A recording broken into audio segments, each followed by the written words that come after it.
어머님, 제발 촌티 좀 내지 마세요. 여긴 그런 데 아니에요. 수준 안 맞게 그러지 마세요. 뭐? 촌티? 내가 어쨌다고 촌티야? 수준? 뭐 대통령 부인이라도 되냐? 제 이름은 전영자예요. 올해 70하고도 둘이죠. 사람들은 제 인생이 하루아침에 바뀌었다고 말해요. 반은 맞고 반은 틀린 말이죠. 제 손을 한번 보세요. 평생 흙만 만지고 살아서 마디마디가 굵고 손톱 밑에는 흙대가 가실 날이 없었어요. 돌아가신 영감이랑 이 악물고 새벽부터 밤까지 밭을 갈았죠. 자식 새끼 하나 잘 키워보겠다고 제 몸 부서지는 줄도 모르고 살았어요. 그게 제 인생이었죠. 그런데 세상이 변하더군요. 제가 평생 쓸모없다고 여겼던 그 시골 땅, 조상님이 물려주신 그 야산 전부가 신도시 개발 부지에 포함된다는 거예요. 처음에는 동네 이장님이 막걸리 한 잔 걸치고 하는 소리인 줄 알았어요. 그런데 며칠 뒤에 번쩍거리는 검은색 차들이 줄지어 저희 집 마당으로 들어오더군요. 양복 입은 사람들이 서류를 내밀고 도장을 찍으라고 했어요. 그 종이에 적힌 숫자를 보고 제 눈을 의심했죠. 0이 몇 개인지 한참을 세고 또 셌어요. 그렇게 하루아침에 제 손에 수백억 원이라는 평생 만져보지도 못할 돈이 쥐어졌어요. 돈벼락을 맞았지만 제 삶은 그대로였어요. 여전히 새벽이면 눈이 떠지고 장화를 신고 밭으로 나가려다가 이제 밭이 없지 하고 멍하니 마루에 앉아있기 일쑤였죠. 동네 사람들은 저를 전 회장님이라고 부르기 시작했어요. 그 호칭이 어찌나 어색하고 불편하던지 마치 내 옷이 아닌 남의 옷을 억지로 껴입은 기분이었죠. 그 무렵이었어요. 서울에서 번듯한 회사 다닌다던 하나뿐인 아들, 민재가 여자를 데리고 왔어요. 엄마, 저 결혼할 사람이에요. 이름은 하지민이에요. 키가 껑충하게 크고 머리부터 발끝까지 빤빤하게 꾸민 여자였죠. 며느리 될 아이라고 하니 제가 얼마나 반가웠겠어요. 얼른 손이라도 잡아보려고 아이고 어서 와. 먼 길 오느라 고생 많았네. 하고 다가갔죠. 그런데 그 하지민이라는 여자는 제 손을 잡는 둥 마는 둥 하더니 손수건을 꺼내 제 손이 닿았던 자기 손을 쓱 닦는 거 있죠. 그러고는 제 위아래를 훑어보더군요. 제 몸에 밴 흙냄새라도 맡는 것처럼요. 어머님, 집이 참 고즈넉하네요. 그 말이 어떻게 이런 총구석에서 살아요? 하는 소리로 들리는 건 제 속이 꼬여서 그런 것만은 아닐 거예요. 집안을 둘러보는 눈길에는 노골적인 무시가 가득했어요. 민재는 그 옆에서 어쩔 줄 몰라 하며 제 눈치만 살피고요. 아니나 다를까 결혼 얘기가 나오자마자 지민이는 본색을 드러냈어요. 어머님, 저희는 시작부터 제대로 하고 싶어요. 압구정에 집을 얻어야 해요. 민재 씨 미래를 위해서도 나중에 태어날 아이 교육을 위해서도 그게 맞아요. 제 아들 민재는 그 옆에서 고개만 끄덕이고 있었죠. 엄마, 지민이 말이 맞아요. 친구들도 다 그렇게 시작해요. 시작이 중요하잖아요. 기가 막혔어요. 흙 파서 번 돈은 더럽고 그 돈으로 산 압구정 아파트는 깨끗하다는 건지 하나뿐인 아들 앞길 막는 어미가 되기 싫어서 저는 입술을 깨물고 말했어요. 그래, 알았다. 그렇게 하자. 저는 며칠 뒤 바로 서울로 올라갔어요. 압구정에 있다는 아파트는 정말 억소리가 나더군요. 시골 땅 판 돈의 절반이 그 시멘트 덩어리 하나로 들어가게 생겼어요. 저는 다른 건 몰라도 계약서에 도장을 찍기 전에 딱 한 가지 조건을 걸었죠. 이 집 내 이름으로 해놔야겠다. 지민이의 표정이 순간 굳어지는 게 보였어요. 어머님, 그게 무슨 말씀이세요? 절차가 복잡하고 세금 문제도 있고요. 그냥 저희 공동 명의로. 민재도 거들더군요. 엄마, 왜 그래요? 그냥 우리 이름으로 하면 되지. 저는 그 둘을 똑바로 쳐다보고 말했어요. 시끄럽다. 너희는 아직 어려서 뭘 몰라. 이게 다 절차상 편하자고 하는 일이야.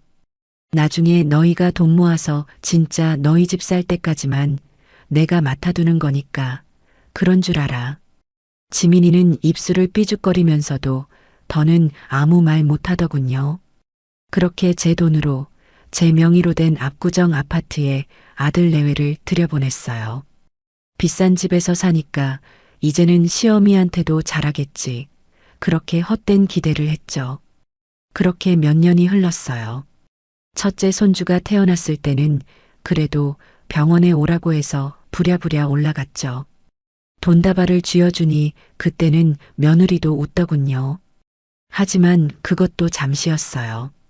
지민이는 어머님, 신생아는 면역력이 약해서요. 외부 사람들은 조심해야 해요. 하면서 저를 병실 밖으로 쫓아내다시피 했어요. 외부 사람이라니요. 제가 그 아이 할미인데 말이죠. 유리창 너머로 손주 얼굴만 겨우 보고 돌아섰어요. 그리고 둘째 손주가 태어났어요. 이번에는 아예 연락도 없더군요. 하도 이상해서 제가 민재한테 전화를 했죠. 민재야, 별일 없냐? 지민이 몸은 괜찮고? 아, 맞다. 엄마 말하는 걸 깜빡했네. 얼마 전에 딸 낳았어요. 요즘 바빠서 말을 못했네. 전화기 너머로 들려오는 아들 목소리가 어찌나 무심하게 들리던지요. 손주가 태어났는데 오라는 말 한마디 없는 게 야속했지만 제가 어른이니까 참았어요. 100일이 지나고 돌이 다가오는데도 감감무소식이었죠. 결국 제가 참지 못하고 며느리에게 전화를 걸었어요. 애미야, 둘째 돌인데 뭐라도 해줘야지. 내가 올라갈까? 지민이가 아주 귀찮다는 듯이 말하더군요. 어머니, 저희는 그런 거 시끄럽게 안 해요. 그냥 가족끼리 밥 먹을 거예요. 가족? 나도 가족 아니냐. 나도 가서 우리 손주 얼굴 좀 보자. 제 말에 지민이는 한숨을 푹 쉬더군요. 아, 그날은 준서 유치원 발표회가 있어서요. 집이 좁아서 주무실 때도 마땅치 않고요. 어머니 오시면 저희가 불편해요. 다음에 저희가 내려갈게요. 다음에, 그 다음에라는 말이 벌써 몇 년째인지 몰라요. 그 전화를 끊고 한참을 멍하니 앉아 있었죠. 이건 아니다 싶었어요. 내 손주 얼굴도 못 본다는 게 말이 되나요? 그래서 저는 그냥 올라가기로 마음먹었어요. 이번에는 바리바리 반찬을 싸지도 않았죠. 어차피 해가 봤자 어머님, 이런 건 짜고 달아서 저희 입맛에 안 맞아요. 하면서 버리는 걸 제가 다 알거든요. 그냥 지갑 하나 달랑 들고 버스에 몸을 실었어요. 내 집 가는데 눈치 볼 이유가 없죠. 서울은 여전히 복잡하고 정신이 없더군요. 택시를 타고 압구정 아파트 현관에 도착해서 벨을 눌렀어요. 한참 동안 아무 반응이 없었죠. 집안에 없는 건가 싶어 다시 한번 벨을 눌렀어요. 누구세요? 한참 만에 인터폰 너머로 며느리의 앙칼진 목소리가 들렸죠. 나다, 애미야. 시어머니다. 그러자 화면이 켜지면서 지민이의 얼굴이 나타났어요. 저를 확인한 며느리는 잔뜩 인상을 찌푸리더군요. 왜 왔어? 하는 아주 불쾌한 표정이었죠. 그리고 한참 만에야 철컥하고 현관문이 열리는 소리가 들렸어요. 엘리베이터를 타고 올라가 집 현관문 앞에 섰어요.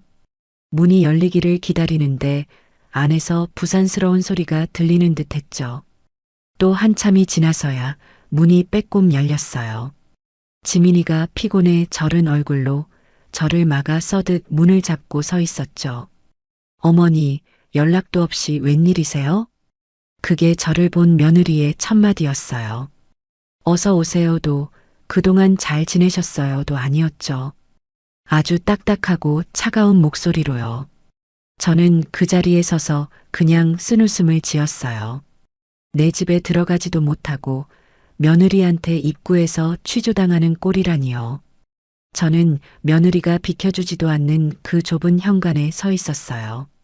아파트의 대리석 바닥에서 올라오는 한기가 제 발목을 감싸는 것 같았죠.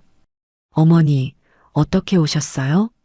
그 목소리에는 반가움이라고는 일알도 섞여 있지 않았어요. 그저 왜 또 귀찮게 찾아왔나 하는 짜증이 노골적으로 묻어났죠. 저는 그 말에 대답할 가치도 못 느꼈어요. 며느리 지민이를 밀치듯 지나쳐 거실로 들어섰어요. 어머니, 지민이가 뒤에서 질색하는 소리를 냈지만 저는 못 들은 척했죠. 집안 공기는 썰렁하기 짝이 없더군요. 텅 빈 모델하우스에 들어온 것 같았어요.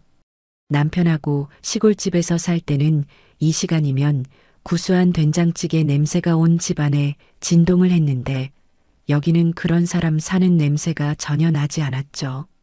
그저 백화점 1층 화장품 가게에서나 나는 머리가 아플 정도로 독한 꽃향기만 코를 찔렀어요. 지민이는 저를 따라 들어오더니 소파에 앉으라는 말도 안 하더군요.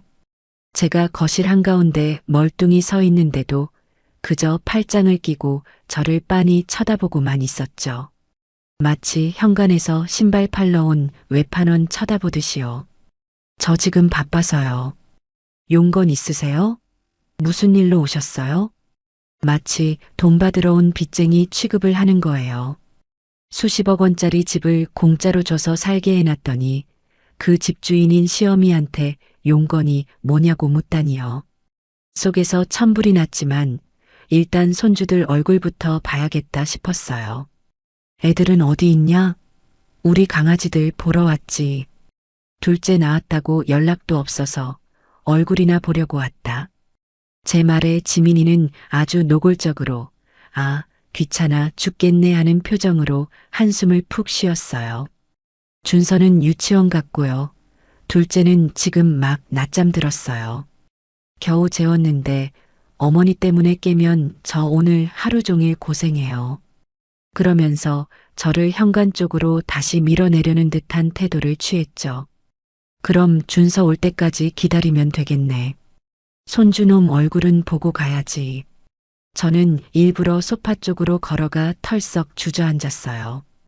이 소파도 다 내 돈으로 사준 건데 앉는 것까지 허락받을 이유는 없죠.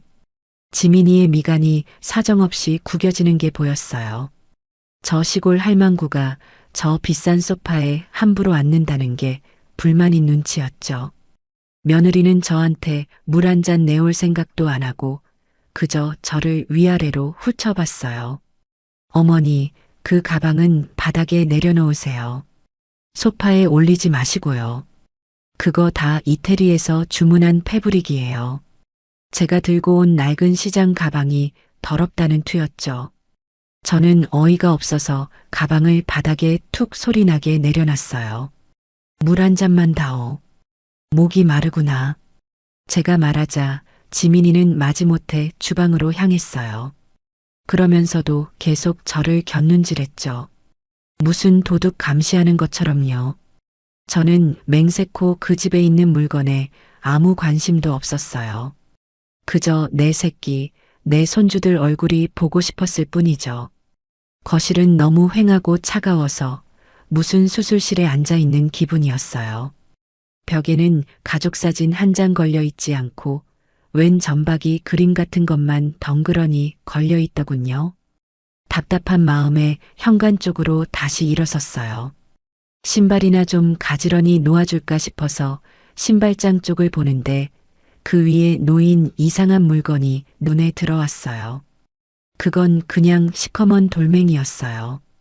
우리 시골집 밭두렁에 굴러다니는 그런 돌멩이요. 아니, 그것보다도 못생겼죠. 울퉁불퉁하고 기묘하게 뒤틀린 것이 대체 저런 걸 왜 여기다 뒀나 싶었어요. 꼭 연탄재 부서진 것 같기도 하고 누가 밟고 지나간 개똥이 굳은 것 같기도 했죠. 이건 또 뭐냐? 웬 돌멩이를 다 갖다 놨어. 준서가 주워왔나? 저는 신기해서 손을 뻗어 그 돌멩이를 쓱 만져봤어요.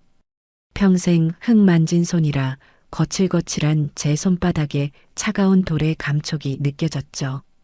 얇게 쌓인 먼지가 손에 묻어나는 걸 보고 혀를 찼어요. 쯧쯧. 청소도 안 하고 손바닥으로 먼지를 쓱쓱 닦아내고 있는데 바로 그때였어요.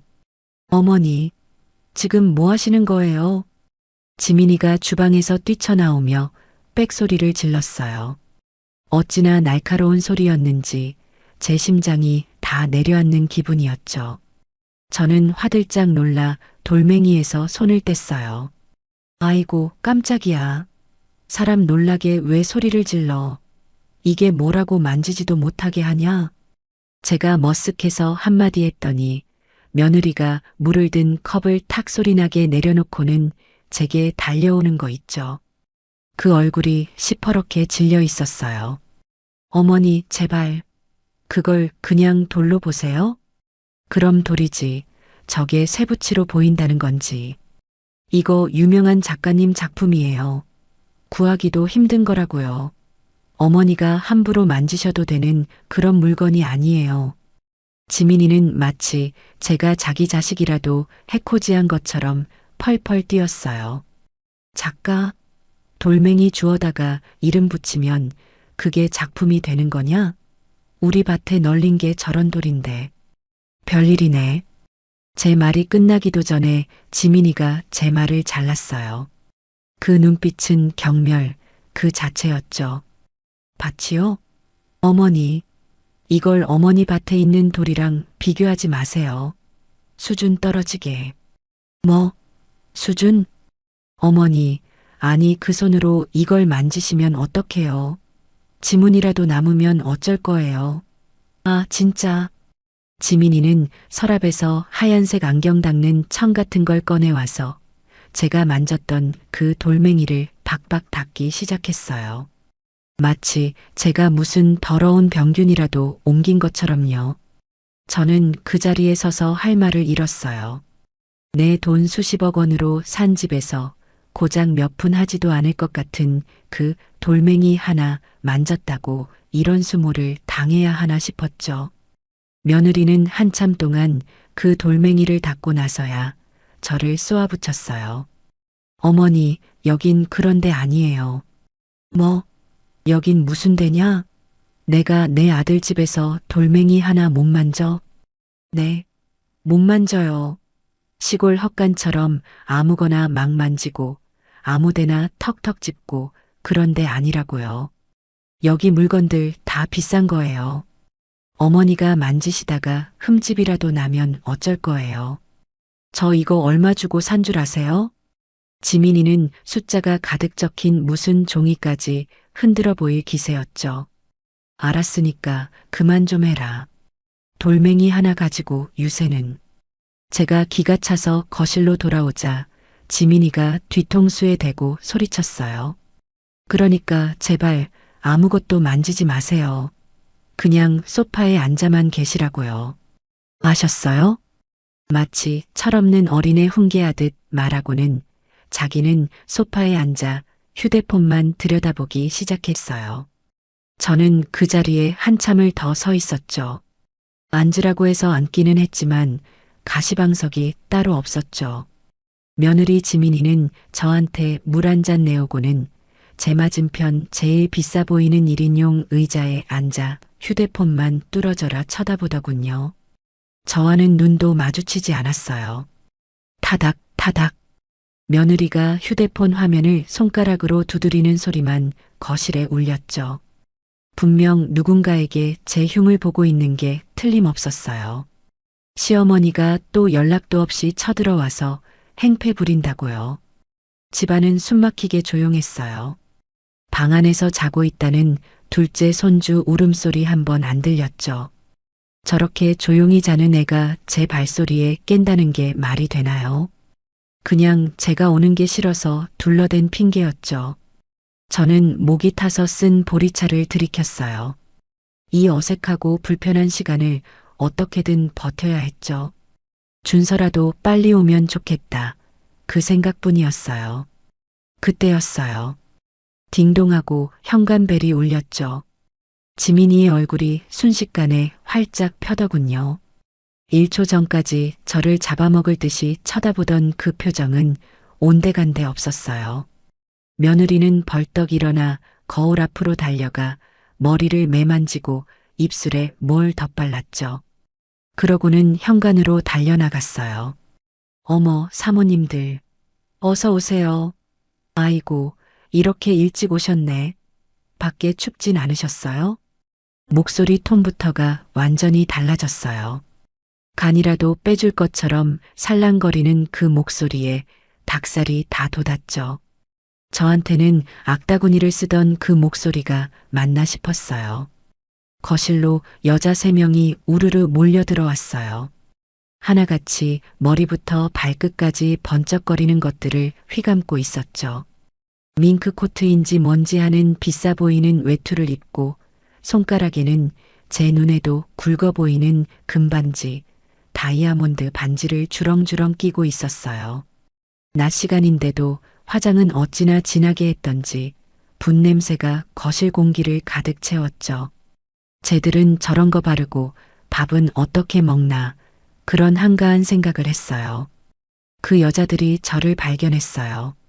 거실 소파에 웬 시골 할머니가 그것도 자기들하고는 전혀 어울리지 않는 촌스러운 옷을 입고 앉아 있으니 얼마나 이상했겠어요. 수군거리던 소리가 뚝 그치고 새쌍의 눈이 제 위아래를 샅샅이 훑어봤죠. 제가 오늘 입고 온 그나마 장롱에서 제일 비싼 모직 코트였는데도 그 사람들 눈에는 누더기처럼 보였나 봐요. 노골적인 시선에 제 얼굴이 다 화끈거렸어요. 한 여자가 지민이에게 속삭이더군요. 어머, 지민 씨. 저분은 누구셔? 도우미 아주머니 새로 구했어? 그 소리가 제 귀에 똑똑히 들렸어요. 지민이가 그 말을 듣고는 얼굴이 새빨개졌죠. 아, 아니에요, 사모님. 저희 어머님이세요. 시골에서 잠깐 올라오셔서. 지민이는 시골에서라는 말을 유독 강조했어요. 저는 그래도 제가 어른이고 이 집 주인의 어미인데 가만히 있을 수는 없었어요. 밖에서 온 손님들한테 인사는 해야죠. 제가 자리에서 일어나 그 여자들을 향해 웃으며 말했어요. 반가워요. 다들 우리 아들, 민재 친구들인가? 이렇게들 찾아와 주시고 고맙네. 그 순간이었어요. 정적이 흘렀죠. 그 여자들은 민재가 누군지도 모르는 표정이었고 친구라는 말에 기가 막힌다는 듯이 서로를 쳐다봤어요. 바로 그때 지민이가 제 팔을 낚아챘어요. 어찌나 세게 잡았던지 손톱이 제 팔뚝살을 파고드는 것 같았죠. 어머니, 이리 좀 와보세요. 주방에요. 급한 일이에요. 그러고는 저를 질질 끌다시피 주방으로 데리고 갔어요. 제가 아, 왜 이래? 팔 아프다. 하고 소리쳤지만 소용없었죠. 주방에 도착하자마자 거실로 통하는 문을 쾅 소리 나게 닫아버리더군요. 어머니, 제발 촌티 좀 내지 마세요. 문이 닫히자마자 지민이가 이를 악물고 저한테 쏘아붙였어요. 그 얼굴이 꼭 독이 오른 살무사 같았죠. 뭐, 촌티? 내가 뭘 어쨌다고 촌티야. 손님들이 왔길래 인사를 한 거지. 그게 뭐가 잘못됐어? 제 말에 며느리가 정말 기가 막힌다는 듯이 헛웃음을 쳤어요. 인사요? 어머니가 지금 저분들한테 인사를 해요? 저분들이 누군 줄 아세요? 누군데 그러냐? 뭐, 대통령 부인들이라도 되냐? 대통령 부인이요? 하? 그것보다 더 무서운 분들이에요. 저분들 다 이 동네 유지들이라고요. 저분은 이 아파트 부녀회장이고 저쪽은 강남에 빌딩만 3채 가진 사모님이에요. 저분들 눈밖에 나면 저 여기서 발도 못 붙여요. 민재 씨 사업에도 문제 생긴다고요. 지민이는 분해서 씩씩거렸어요. 근데 어머니가 그렇게 불쑥 말 거는 거 아니에요. 수준 안 맞게. 민재 씨 친구요? 사모님들이 어머니보다 나이도 많겠는데 무슨 친구예요? 저분들이 어머니를 뭘로 보겠어요? 저까지 싸잡아서 무시한다고요. 아, 정말 창피해 죽겠네. 수준, 창피. 그 두 단어가 제 귀에 못처럼 박혔어요. 뭐, 수준? 내가 내 아들 집에 앉아 있다가 손님한테 인사 한마디 한 게 그렇게 창피한 일이냐? 너는 어미한테 창피하다는 말이 그렇게 쉽게 나와? 제 목소리도 덩달아 높아졌죠. 그러자 지민이가 제게 한 발짝 다가서더니 목소리를 낮췄지만 더 무서운 기세로 말했어요. 네, 창피해요. 창피해 죽겠어요. 어머니, 그 옷차림은 뭐고 그 말투는 뭐예요? 저분들은 어머니 같은 사람 평생 본 적도 없다고요. 저분들이 마시는 커피 한 잔이 얼마인 줄 아세요? 어머니 시골 밭에서 1년 내내 농사 지어도 그거 한 장값 못 벌어요. 그 말은 정말 칼이 되어 제 가슴을 찢어놓는 것 같았어요.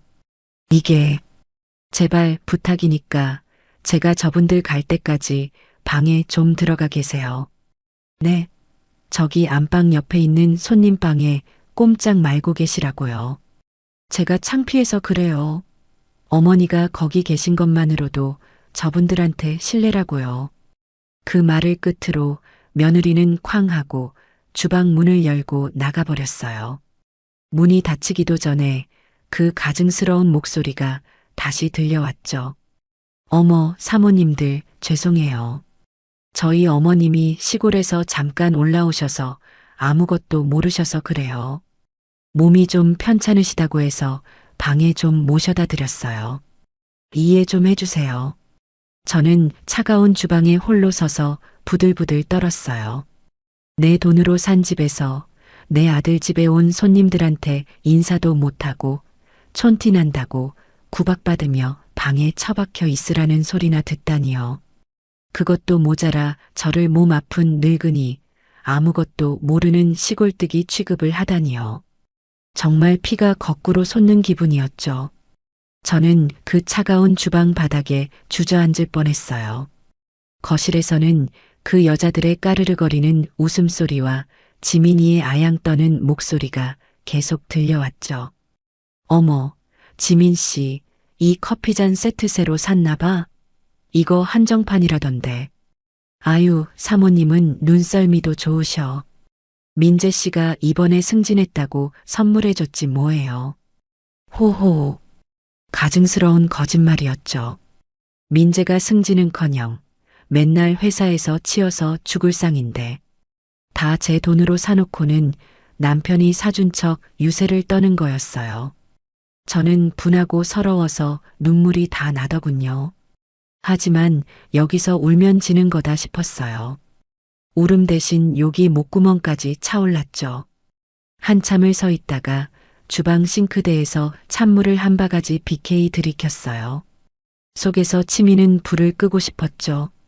그리고는 며느리가 말한 그 손님방으로 향했어요.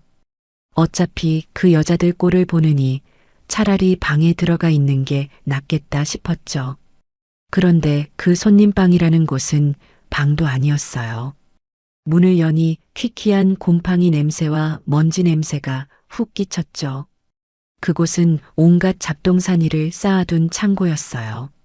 쓰다 버린 유모차, 고장난 운동기구, 먼지 쌓인 상자들이 가득했죠. 그 구석에 군대에서나 쓸 법한 얇은 간이침대 하나가 덩그러니 놓여 있었어요. 여기가 저더러 들어가 있으라는 손님방이었어요. 저는 그 꼴을 보고 정말 말이 나오지 않았죠. 이 집에는 방이 4개나 있었어요. 준서방, 둘째 방, 그리고 자기들 안방. 남는 방 하나를 이렇게 창고로 쓰면서 시어미는 여기 처박혀 있으라고 한 거죠.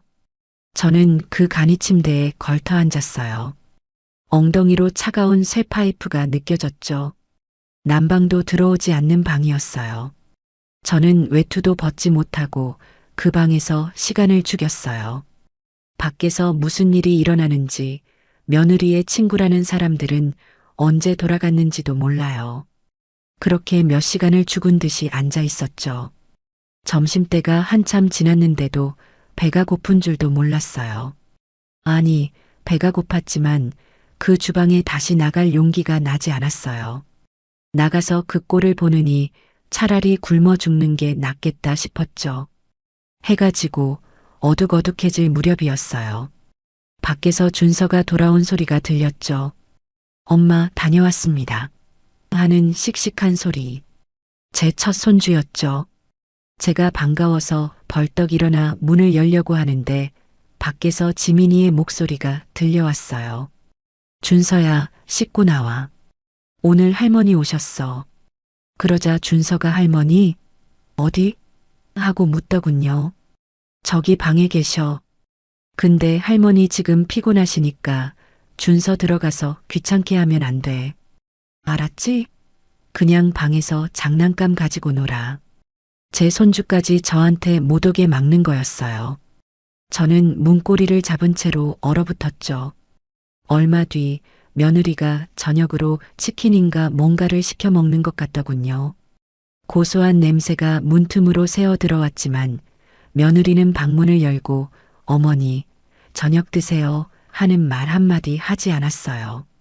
저는 그 차가운 창고 방에서 꼬르륵거리는 배를 움켜쥐고 굶고 있었죠. 얼마나 지났을까요? 밤이 깊어서야 드디어 현관문 열리는 소리가 들렸어요.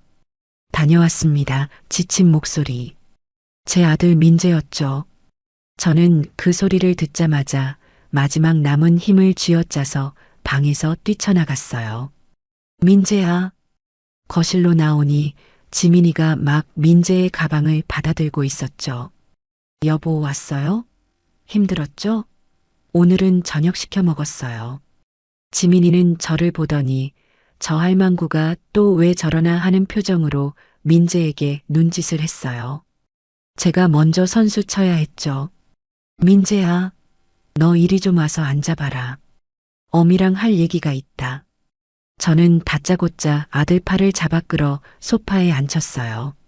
민재는 영문을 모르겠다는 듯 피곤해 절은 얼굴로 저를 쳐다봤죠. 엄마, 왜 그래요? 또 무슨 일인데요? 그 또라는 말에 제 가슴이 한 번 더 무너졌어요.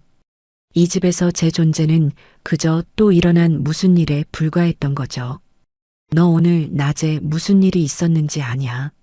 너의 아내가 저와 지민이가 나더러 뭐라고 한 줄 알아? 저는 낮에 있었던 일을 하나부터 열까지 다 털어놨어요. 현관에서부터 저를 세워두고 용건이 뭐냐고 취조한 것, 그깟 돌멩이 하나 만졌다고 도둑 취급하고 여긴 그런 데가 아니다라고 소리 지른 것, 그리고 자기 친구들 왔다고 저더러 촌티난다, 창피하다고 말하며 이 창고 같은 방에 처박혀 있으라고 한 것까지 전부 다요. 너의 아내가 이 어미더러 촌티난다고 창피하답니다. 방에 꼼짝 말고 있으라더구나. 점심도 저녁도 안 주고 나를 이 방에 가둬놨어.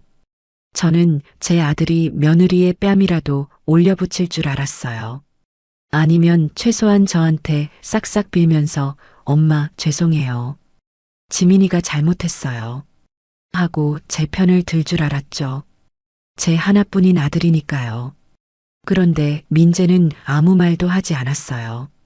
그저 깊은 한숨을 푹 내쉬더니 피곤하다는 듯이 이마를 짚더군요. 엄마, 뭐, 말을 해봐라. 너도 너의 아내가 한 짓이 잘했다고 생각하냐? 민재는 한참을 망설이다가 주방 입구에서 팔짱을 끼고 너 똑바로 말해 하는 표정으로 자기를 노려보는 지민이를 한번 힐끔 쳐다봤어요. 그리고는 정말 믿을 수 없는 말을 제게 내뱉었죠. 엄마, 지민이가 뭘 그렇게 틀린 말했어요? 순간 제 귀를 의심했어요. 방금 제 아들 입에서 나온 말이 맞나 싶었죠. 뭐? 너 지금 뭐라고 했냐? 아니, 제 말은 엄마 말투나 옷차림이 여기 사람들이랑 다른 건 사실이잖아요. 그게 뭐 어쨌다고. 여기 압구정이잖아요, 엄마. 다들 보는 눈이 있다고요. 지민이도 자기 체면이 있고 친구들 관계가 있는데 엄마가 조금만, 아주 조금만 조심해 주시면 안 돼요? 조심? 조심이라니요. 내 돈으로 산 이 집에서 내 아들 녀석이 저더러 조심하라고 말하는 거였어요. 그리고 그 돌멩이 그거 지민이가 말하던데 우리가 얼마 주고 산 건 줄 알아요? 엄마가 시골에서 만지던 그런 물건이 아니라고요. 지민이가 놀라서 소리지를 만했죠. 피가 거꾸로 솟는 기분이었죠. 저는 자리에서 벌떡 일어났어요. 조심? 이놈아, 내가 조심을 해? 이 집이 어떤 돈으로 산 집인데 너가 어떻게 엄마한테 그런 말을 해? 제 목소리가 갈라지며 터져나왔어요. 내가 너를 어떻게 키웠는데 흙 파먹으면서 너 하나 공부시키고 사람 만들었더니 이제 와서 이 늙은 어미가 촌티나고 창피해. 젓갓 돌멩이보다 전현 친구들 체면보다 이 어미가 못하다는 말이냐. 주방 입구에 서 있던 지민이가 그 모습을 보며 입꼬리를 살짝 올리고 웃는 것을 제가 봤어요. 거봐, 당신 엄마는 저래서 안 돼 하는 승리자의 미소였죠. 제 아들은 제 고함 소리에 인상만 썼죠. 죄책감이나 미안함이 아니었어요. 그저 시끄럽고 귀찮다는 표정이었죠. 아, 몰라요. 진짜 피곤해 죽겠네. 뭐라고? 두 사람 일은 알아서 하세요. 왜 맨날 나만 갖고 그래요? 저 피곤해요. 민재는 그렇게 소리치더니 소파에서 일어나 저를 밀치듯 지나쳐 자기 방으로 쏙 들어가 버렸어요. 쾅! 문이 닫히는 소리가 제 심장에 비수처럼 꽂혔죠. 저는 그 수십억 원짜리 아파트 거실 한가운데 망부석처럼 서 있었어요. 제 아들은 저를 외면했고 며느리는 저를 비웃고 있었죠. 그 순간 깨달았어요. 내 아들도 이제 내 아들이 아니구나. 제 아들놈이 방문을 쾅 닫고 들어간 그 거실 한가운데 저는 망부석처럼 서 있었어요. 쾅 하는 그 소리가 마치 제 심장이 바닥으로 떨어져 박살나는 소리 같았죠. 속에서 뭔가가 무너져 내리는 기분이었어요. 주방 입구에서 팔짱을 끼고 서 있던 며느리 하지민이가 저를 보며 피식 웃더군요. 꼴 좋다 늙은이. 맞지? 당신 아들은 이제 내 남자야. 딱 그런 표정이었죠. 그 비웃음이 제 뺨을 때리는 것보다 더 아팠어요. 어머니, 보셨죠? 민재 씨도 피곤해서 저래요. 지민이는 승리자처럼 제게 다가오며 말했어요. 어머니가 자꾸 옛날 얘기, 시골 얘기 꺼내시면서 저희 수준이랑 안 맞는 행동을 하시니까 민재 씨도 힘든 거예요. 저희가 사는 세상은 어머니가 살던 그런 데가 아니라고요. 저는 그 말을 대꾸할 힘도 없었어요. 평생을 바쳐 키운 자식에게 버림받은 어미가 무슨 힘이 있겠어요. 그냥 그 창고 같은 손님방으로 발길을 돌렸죠. 지민이는 제 등 뒤에 대고 못을 박았어요. 주무시려면 불은 끄고 주무세요. 그리고 밤에 화장실 가신다고 돌아다니지 마세요. 애들 깨니까. 아셨죠? 문이 닫히고 저는 또다시 그 퀴퀴한 곰팡이 냄새가 나는 방에 갇혔어요. 난방도 안 들어오는 방바닥은 얼음장 같았죠. 저는 외투도 벗지 못하고 그 얇은 간이 침대에 몸을 웅크리고 누웠어요. 배가 고팠어요. 점심도 저녁도 굶었으니까요. 백가죽이 등에 붙는 것 같았죠. 하지만 그깟 밥이 문제가 아니었어요. 제 속이 썩어 문드러지고 있었으니까요. 내가 평생 흙 파먹으면서 키운 아들놈이 이제는 저 앙큼한 여우 같은 계집편에 서서 제 어미를 촌티나는 짐짝 취급하고 있었어요. 눈물이 났지만 울지도 않았어요. 여기서 울면 정말 지는 거니까요. 너무 분하고 기가 막히면 눈물도 안 나오더군요. 그냥 이가 갈렸죠. 두고 보자, 이것들아. 내가 이렇게 당하고만 있지는 않을 거다.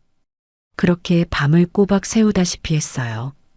닭장 같은 침대에서 몇 번을 뒤척였는지 몰라요. 새벽녘에야 겨우 잠이 들었나 봐요. 얼마나 잤을까요? 시끄러운 소리에 눈을 떴어요. 와, 할머니다. 할머니. 방문이 활짝 열려 있고 제 첫 손주, 준서가 제 침대 앞에 서서 저를 보고 있었죠. 6살 배기 준서는 잠에서 막 깬 부스스한 얼굴로 저를 신기하게 쳐다보고 있었어요. 어제 제 어미가 그렇게 못 가게 막았는데도 기어코 호기심에 이 방을 열어본 거겠죠. 저는 그 순간 어젯밤에 겪었던 모든 모욕과 서름이 눈 녹듯 사라지는 것 같았죠. 아이고, 우리 강아지. 준서야. 제가 반가워서 벌떡 일어나 앉았어요. 몇 년 만에 이렇게 가까이서 보는 손주인지 몰라요. 우리 준서, 그새 이렇게 컸어? 이리 와. 할미가 안아보자. 저는 그 차가운 방에서 유일하게 따뜻한 존재인 손주를 향해 두 팔을 벌렸어요. 제 유일한 희망이었죠. 준서도 뭐가 좋은지 제게 달려들려던 참이었어요. 바로 그때였죠. 장준서, 너 지금 뭐 하는 거야? 이리 못 와? 날카로운 비명이 복도를 찢어발겼어요. 지민이가 잠옷바람으로 달려와서는 준서의 팔을 낚아채듯 잡아당겼어요. 준서가 제 품에 안기기 직전이었죠. 아이는 놀라서 깨갱 소리를 내며 제 어미 뒤로 숨었어요. 너 할머니 방에 함부로 들어가지 말라고 했어. 안 했어. 저 방은 더러운 방이라고 했지. 지민이는 저를 쳐다보지도 않고 아이만 닥달했죠. 아니, 애미야. 내가 준서 좀 안아보겠다는데 그걸 그렇게 잡아채면 어떡해. 왜 놀랐잖아. 제가 소리치자 지민이가 그제야 저를 돌아봤어요. 그 눈에는 제가 무슨 괴물이라도 되는 듯한 혐오감이 가득했죠. 어머니, 지금 애한테 뭐 하시는 거예요? 뭐 하긴. 할미가 손주 안아보겠다는데 그게 뭐 잘못됐냐? 잘못됐죠. 아주 크게 잘못됐죠. 지민이는 숨을 씩씩 몰아쉬더니 준서를 자기 다리 뒤에 숨기고는 저를 쏘아붙이기 시작했어요. 어머니, 애한테 그렇게 함부로 스킨십하지 마세요. 요즘엔 그렇게 안 키워요. 스킨십? 그게 뭔 소리야? 예쁘다고 만져주지도 못해? 네, 못해요.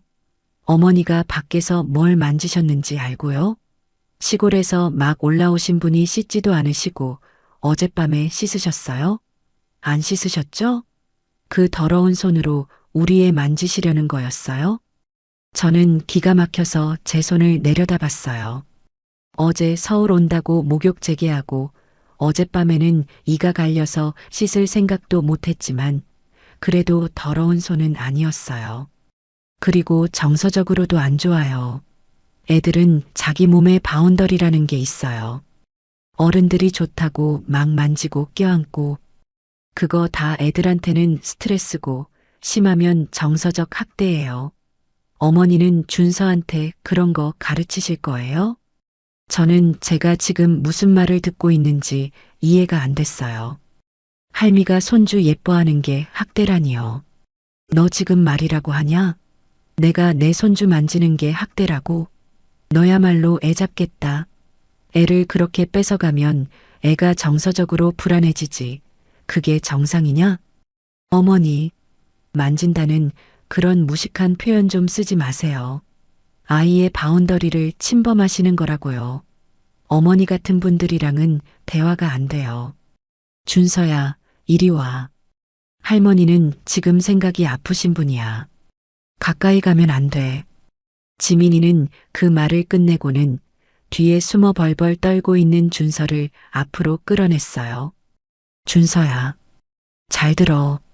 엄마가 어제 뭐라고 가르쳤지?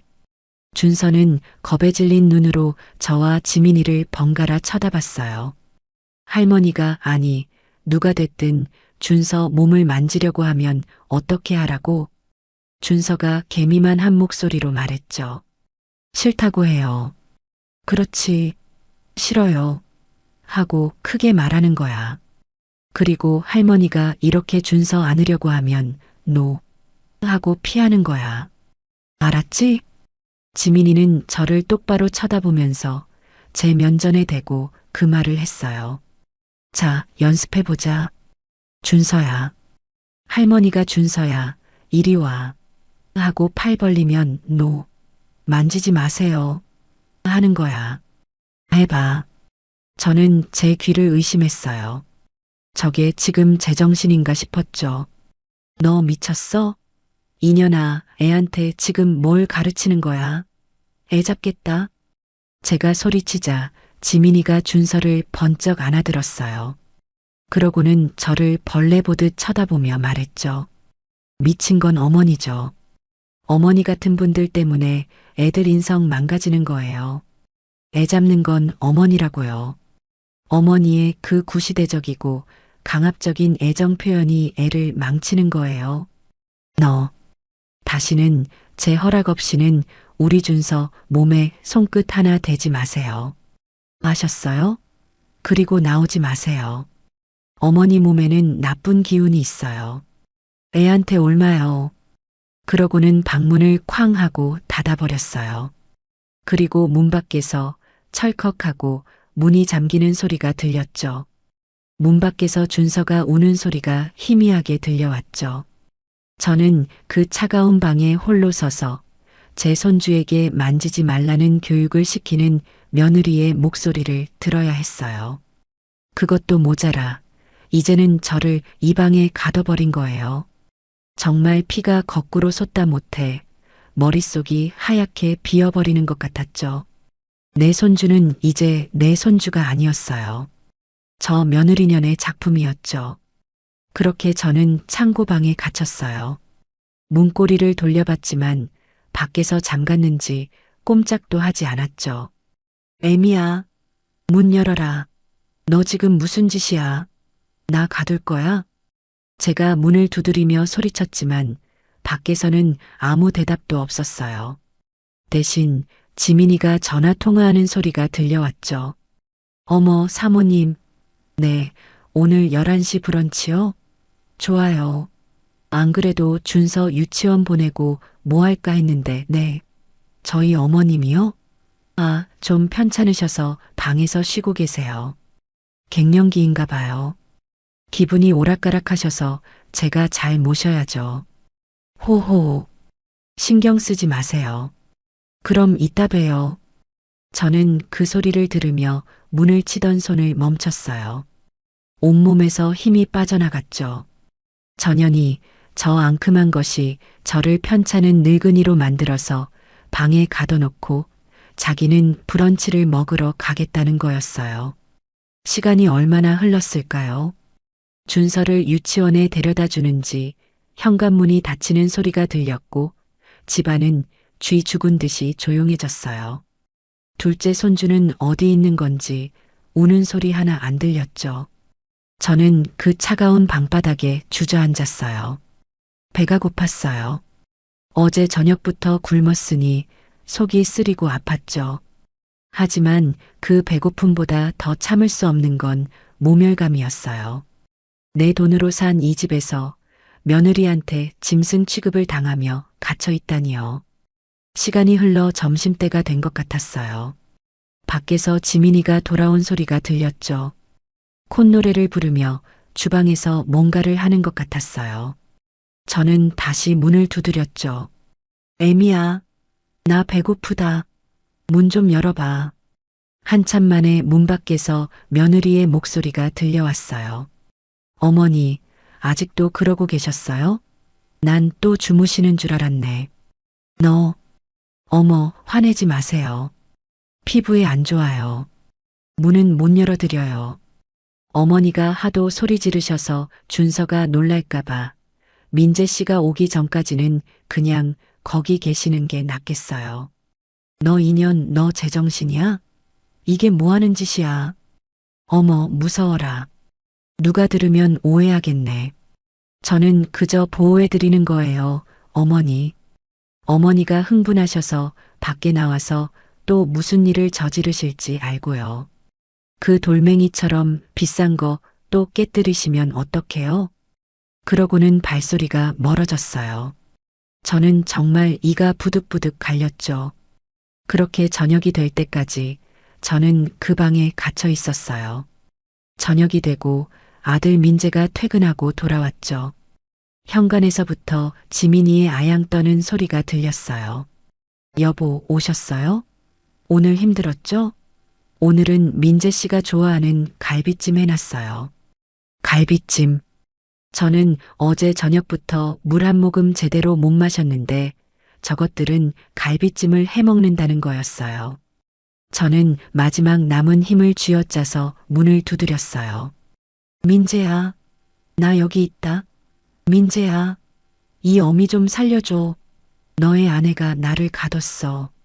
밖에서 웅성거리는 소리가 들렸어요.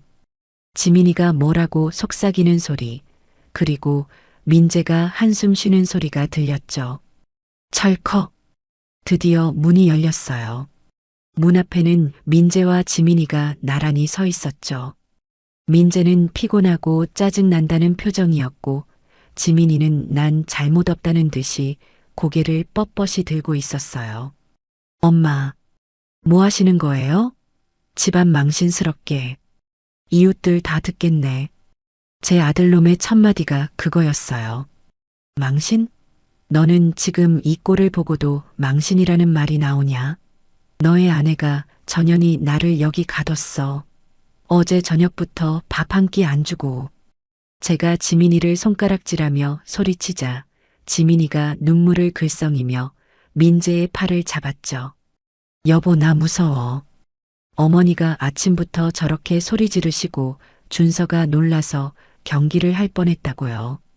그래서 여보 올 때까지만 잠깐 문을 닫아둔 건데 그걸 저렇게 가뒀다고 하시네. 민재는 그런 지민이를 감싸 안으며 저를 나무라더군요. 엄마, 제발 지민이 좀 그만 괴롭혀요. 저 피곤해요. 할 얘기 있으시면 거실로 나오세요. 저들은 저를 부축할 생각도 안 하고 자기들끼리 거실로 휙 가버렸어요. 저는 부들부들 떨리는 다리를 억지로 일으켜 세워 거실로 나갔죠. 식탁 위에는 정말로 갈비찜이 차려져 있었어요. 이미 반쯤 비어 있었죠. 자기들끼리 먼저 배를 채운 거였어요. 너희는 밥이 넘어가냐? 이 어미는 굶기고. 제가 식탁을 치자 민재가 젓가락을 탁 소리나게 내려놨어요. 아, 진짜. 그럼 앉아서 드세요. 남은 거라도. 맨날 밥. 꼭 밥 못 먹은 사람처럼 왜 그러세요? 뭐? 어머, 여보. 화내지 마. 어머니가 드실 건 제가 따로 챙겨놨죠. 지민이가 웃으면서 부엌 싱크대를 가리켰어요. 싱크대의 개수대 안에는 점심때 준서가 먹다 남긴 것 같은 밥알이 눌어붙은 작은 그릇이 놓여 있었죠. 어머니, 입맛 없으실까봐 나중에 드시라고. 저는 그 그릇을 보는 순간 머릿속에서 뭔가가 툭 하고 끊어지는 것을 느꼈어요. 이제 됐어요, 여보. 지민이가 민재를 소파로 끌고 갔어요. 저를 그 식탁 앞에 세워둔 채로요. 어머니, 저희 사실 드릴 말씀이 있어요. 어머니도 앉으세요. 저는 앉지 않았어요. 그저 그들을 노려봤죠. 엄마, 저희가 사실 사업을 좀 크게 확장해 보려고 해요. 민재가 입을 열었어요. 지민이가 하는 일인데요. 이번에 정말 좋은 아이템이 생겼어요. 강남 엄마들 상대로 하는 프리미엄 키즈 교육 플랫폼 사업이에요. 이거 대박 날 거예요. 지민이가 그 말을 받아 거들었죠. 어머니, 요즘은 다 온라인으로 해요. 저희가 이 압구정 엄마들 네트워크가 있잖아요. 이거 시작만 하면 돈방석에 앉는 건 시간 문제라고요. 저는 그들이 하는 말이 무슨 소리인지 하나도 알아들을 수 없었죠. 그래서 나더러 어쩌라고. 돈 달라는 소리냐? 제 말에 민재가 머리를 극적였어요. 돈도 돈인데 엄마가 주시면 좋죠. 근데 그것보다 더 확실한 게 필요해요. 뭐가? 그러자 지민이가 기다렸다는 듯이 어제 그 돌멩이가 있던 신발장 서랍에서 서류 봉투를 꺼내왔어요. 어머니, 이 집 있잖아요. 이 집이 왜? 이 집 그냥 저희 앞으로 명예 이전해 주세요. 순간 방 안의 공기가 얼어붙는 것 같았죠. 뭐라고? 너희가 지금 제정신이야? 바꿈 끼고 창고에 가둔 어미한테 이제는 집까지 내놓으라는 거냐? 지민이는 눈 하나 깜짝 안 하고 말했어요. 어머니, 어차피 저희가 살 집이잖아요. 어머니 명의로 되어 있으니 세금 문제도 복잡하고 재산세만 얼마나 많이 나오는지 아세요? 저희가 명예받아서 1가구 1주택으로 만들면 세금도 아끼고. 민재가 그 말을 거들었죠. 맞아요, 엄마. 그리고 이 집을 담보로 대출을 받아야 사업을 하죠. 이건 엄마를 위해서이기도 해요. 저희가 돈방석에 앉으면 엄마. 닥쳐라. 제가 소리를 질렀어요. 호강? 밥 굶겨서 창고에 가두고 개밥 남은 거나 처먹으라는 게 너희가 말하는 호강이냐? 제 말에 지민이의 표정이 싹 굳더군요. 어머니, 말 좀 가려서 하세요. 저희가 언제 개밥을 가려서 해? 너야말로 가려서 해. 어디다 대고 그 집을 날로 삼키려고 들어. 날로 삼켜요? 어머니, 솔직히 말씀드릴게요. 어머니가 자꾸 이렇게 시골에서 불쑥불쑥 올라오셔서 집주인 행세하시는 거 저 부담스러워요. 민재 씨 친구들 보기에도 창피하고 제 친구들한테는 더더욱 창피해요. 다 큰 아들 부부가 아직도 엄마 집에 얹혀 산다고 수군거린다고요. 민재가 소리쳤죠. 엄마, 지민이 말 틀린 거 없잖아요. 그냥 깔끔하게 저희한테 주세요. 저희도 이제 어른인데 언제까지 엄마 그늘 밑에 살아요. 독립하고 싶어요. 독립? 내 돈으로 산 집에 얹혀 살면서 그 집까지 내놓으라는 게 독립이냐? 이 도둑놈들아. 제 말에 지민이가 서류 봉투를 제 앞으로 거칠게 내밀었어요. 어머니, 여기에 도장만 찍으시면 돼요. 인주도 가져왔어요. 저희가 내일 아침에 바로 구청 가서 처리할게요. 그럼 어머니도 편하고 저희도 편하잖아요. 왜 이렇게 어렵게 가세요? 그들의 눈에는 굶주린 짐승 같은 탐욕과 조바심이 가득했어요. 저는 그 어두운 거실에서 아들 내외가 내민 그 하얀 서류 봉투를 물끄러미 바라봤어요. 제 사형 집행 영장이라도 되는 것처럼 그 봉투가 유난히 차갑게 보였죠. 저것만 손에 넣으면 저는 이 집에서 꼼짝없이 쫓겨날 신세가 될 거였어요. 민재와 지민이는 제가 당장이라도 그 서류에 도장을 찍어주길 바라는 눈치였어요. 지민이는 손에 빨간 인주까지 들고 있었죠. 어머니, 뭘 망설이세요? 저희가 어머니 내쫓겠다는 게 아니잖아요. 그냥 서류상으로만 정리하자는 거죠. 어머니가 돌아가시면 어차피 저희가 상속받을 건데 미리 좀 당겨서 한다고 생각하시면 되죠. 전현이, 이제는 내가 죽는 날까지 계산하고 있었던 거예요. 엄마 저희 진짜 잘해볼게요. 이 사업만 성공하면 엄마 호강시켜 드릴게요. 네. 제발 지민이 소원 좀 들어주세요. 제 아들 민재는 이제는 그 말이 진심인지도 모를 뻔한 소리를 제 어미를 굶긴 주제에 태어나게 하고 있었죠. 저는 그들의 얼굴을 한참 동안 바라봤어요. 제 아들의 얼굴에서 제가 알던 순박하고 착했던 아들의 모습은 더 이상 찾아볼 수가 없었어요. 그저 욕심에 눈이 멀고 자기 아내에게 완전히 휘어잡힌 껍데기만 남아 있었죠. 저는 천천히 입을 열었어요. 제 목소리가 갈라져 나왔죠. 그래, 알았다. 제 대답에 민재와 지민이의 얼굴이 환해지는 게 보였어요. 정말이세요, 어머니? 그럼 지금 바로. 지민이가 서류를 꺼내려 하자 제가 손을 들어 막았어요. 그런데 내가 지금은 밥도 못 먹어서 손이 떨려서 도장을 못 찍겠다. 제 말에 지민이의 표정이 순간 굳었지만 이내 가짜 미소를 지어 보였죠. 어머, 그럼 진작 말씀하시지. 밥이야 뭐 지금이라도 차려드리면. 됐다. 너희가 먹다 남긴 그 갈비찜 뼈다귀 뜯기 싫다. 저는 그들을 똑바로 쳐다보며 말했어요. 그리고 이건 내 전 재산이야.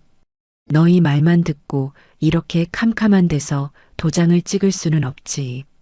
나도 곰곰이 생각을 좀 해봐야겠다. 민재가 조바심을 내며 말했죠.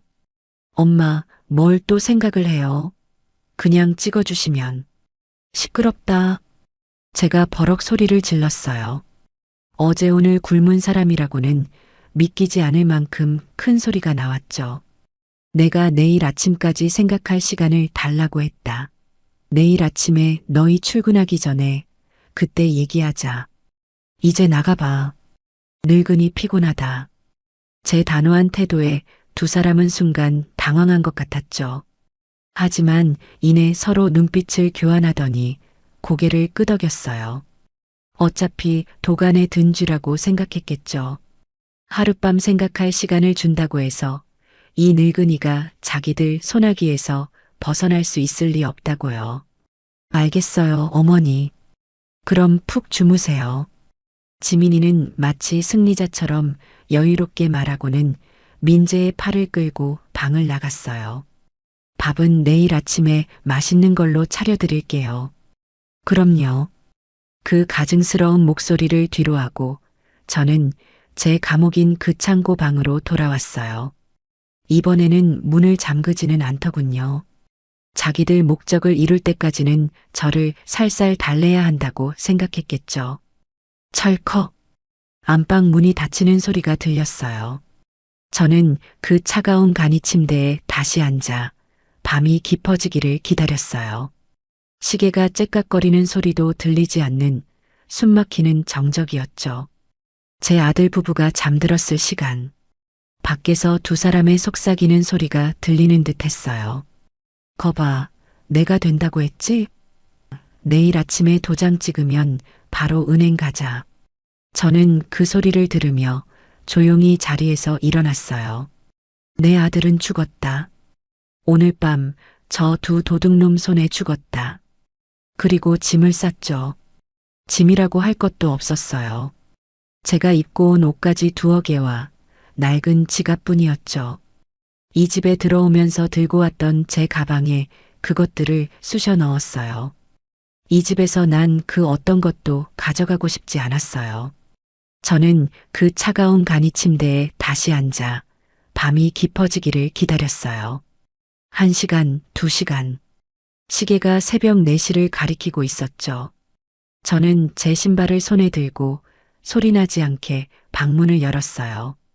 쥐 죽은 듯이 조용한 복도를 맨발로 걸어 나왔죠. 거실에는 어젯밤 그들이 먹다 남긴 갈비찜 냄새와 며느리의 독한 향수 냄새가 뒤섞여 역하게 풍겼어요. 현관문 손잡이를 잡았어요. 그리고 마지막으로 제가 평생을 바쳐 키운 아들이 자고 있을 안방문을 바라봤죠. 아무 미련도 없었어요. 소리 없이 현관문을 열고 밖으로 나왔어요. 엘리베이터 버튼을 누르고 1층에 내려왔죠. 새벽의 차가운 공기가 제 뺨을 때렸어요. 저는 그제야 참았던 숨을 크게 내쉬었죠. 아파트 단지를 빠져나와 큰 길가로 향했어요. 그리고 지나가는 택시를 잡아탔죠. 어디로 모실까요, 손님? 서울 고속버스 터미널로 가주세요. 택시가 불 꺼진 압구정 거리를 미끄러지듯 달리기 시작했어요. 저는 창밖으로 스쳐 지나가는 화려한 건물들을 보며 제 낡은 지갑에서 휴대폰을 꺼냈죠. 그리고 단축번호 1번을 길게 눌렀어요. 제 부동산과 재산을 전부 관리해주는 김 변호사였죠. 신호가 몇 번 가기도 전에 그 이른 새벽에 김 변호사가 전화를 받았어요. 회장님, 이 새벽에 웬일이십니까? 무슨 급한 일이라도. 저는 그 화려한 아파트 건물을 뒤돌아보며 아주 차갑고 조용한 목소리로 말했어요. 김 변호사, 나 전영자요. 지금 당장 내 말만 들어요. 네, 회장님. 말씀하십시오. 내 명의로 된 압구정 아파트, 민재놈 살고 있는 거. 네, 그 아파트요.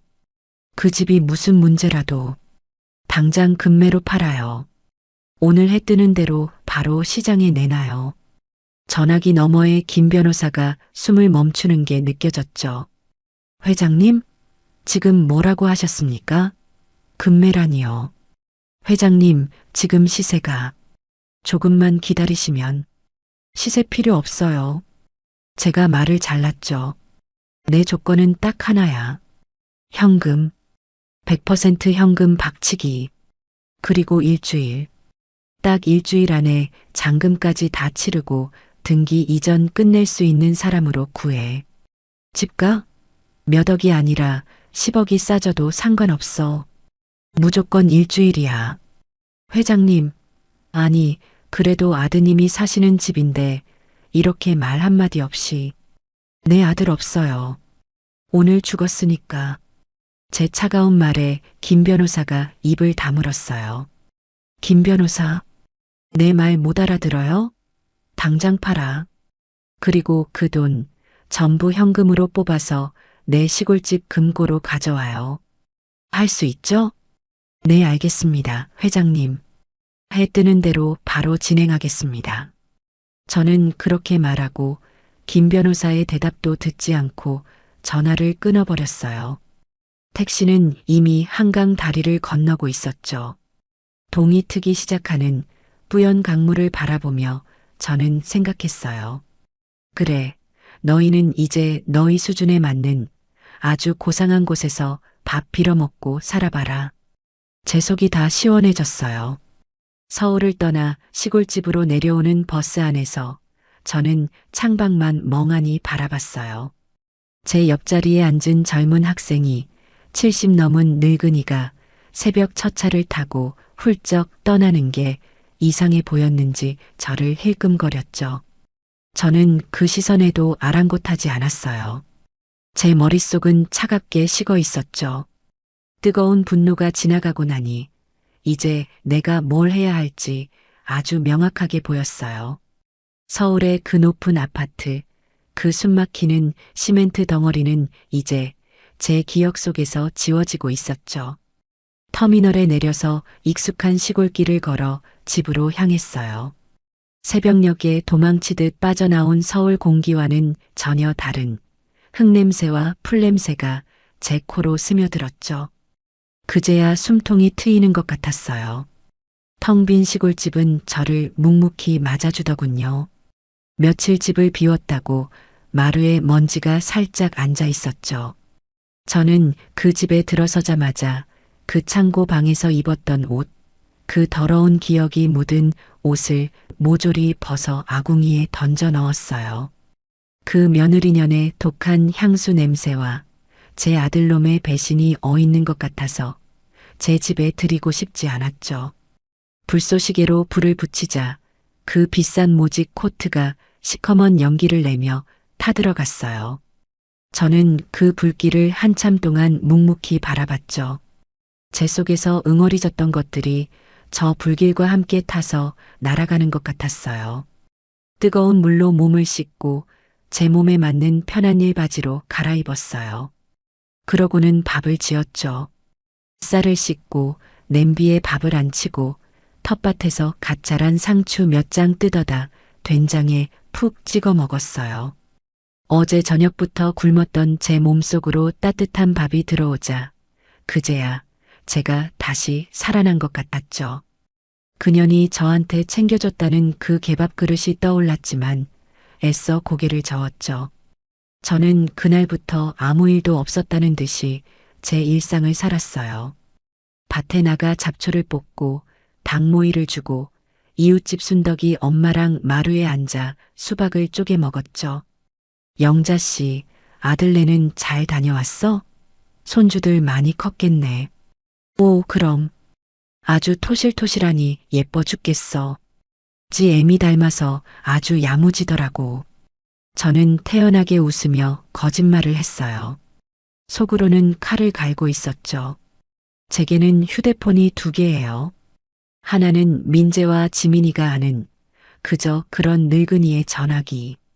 다른 하나는 김 변호사와 제 자산을 관리하는 사람들만 아는 제 업무용 전화기죠. 서울을 떠나온 지 정확히 사흘째 되던 날이었어요. 제가 밭에서 고추를 따고 있는데 제 주머니에 넣어둔 업무용 전화기가 지잉하고 울렸죠.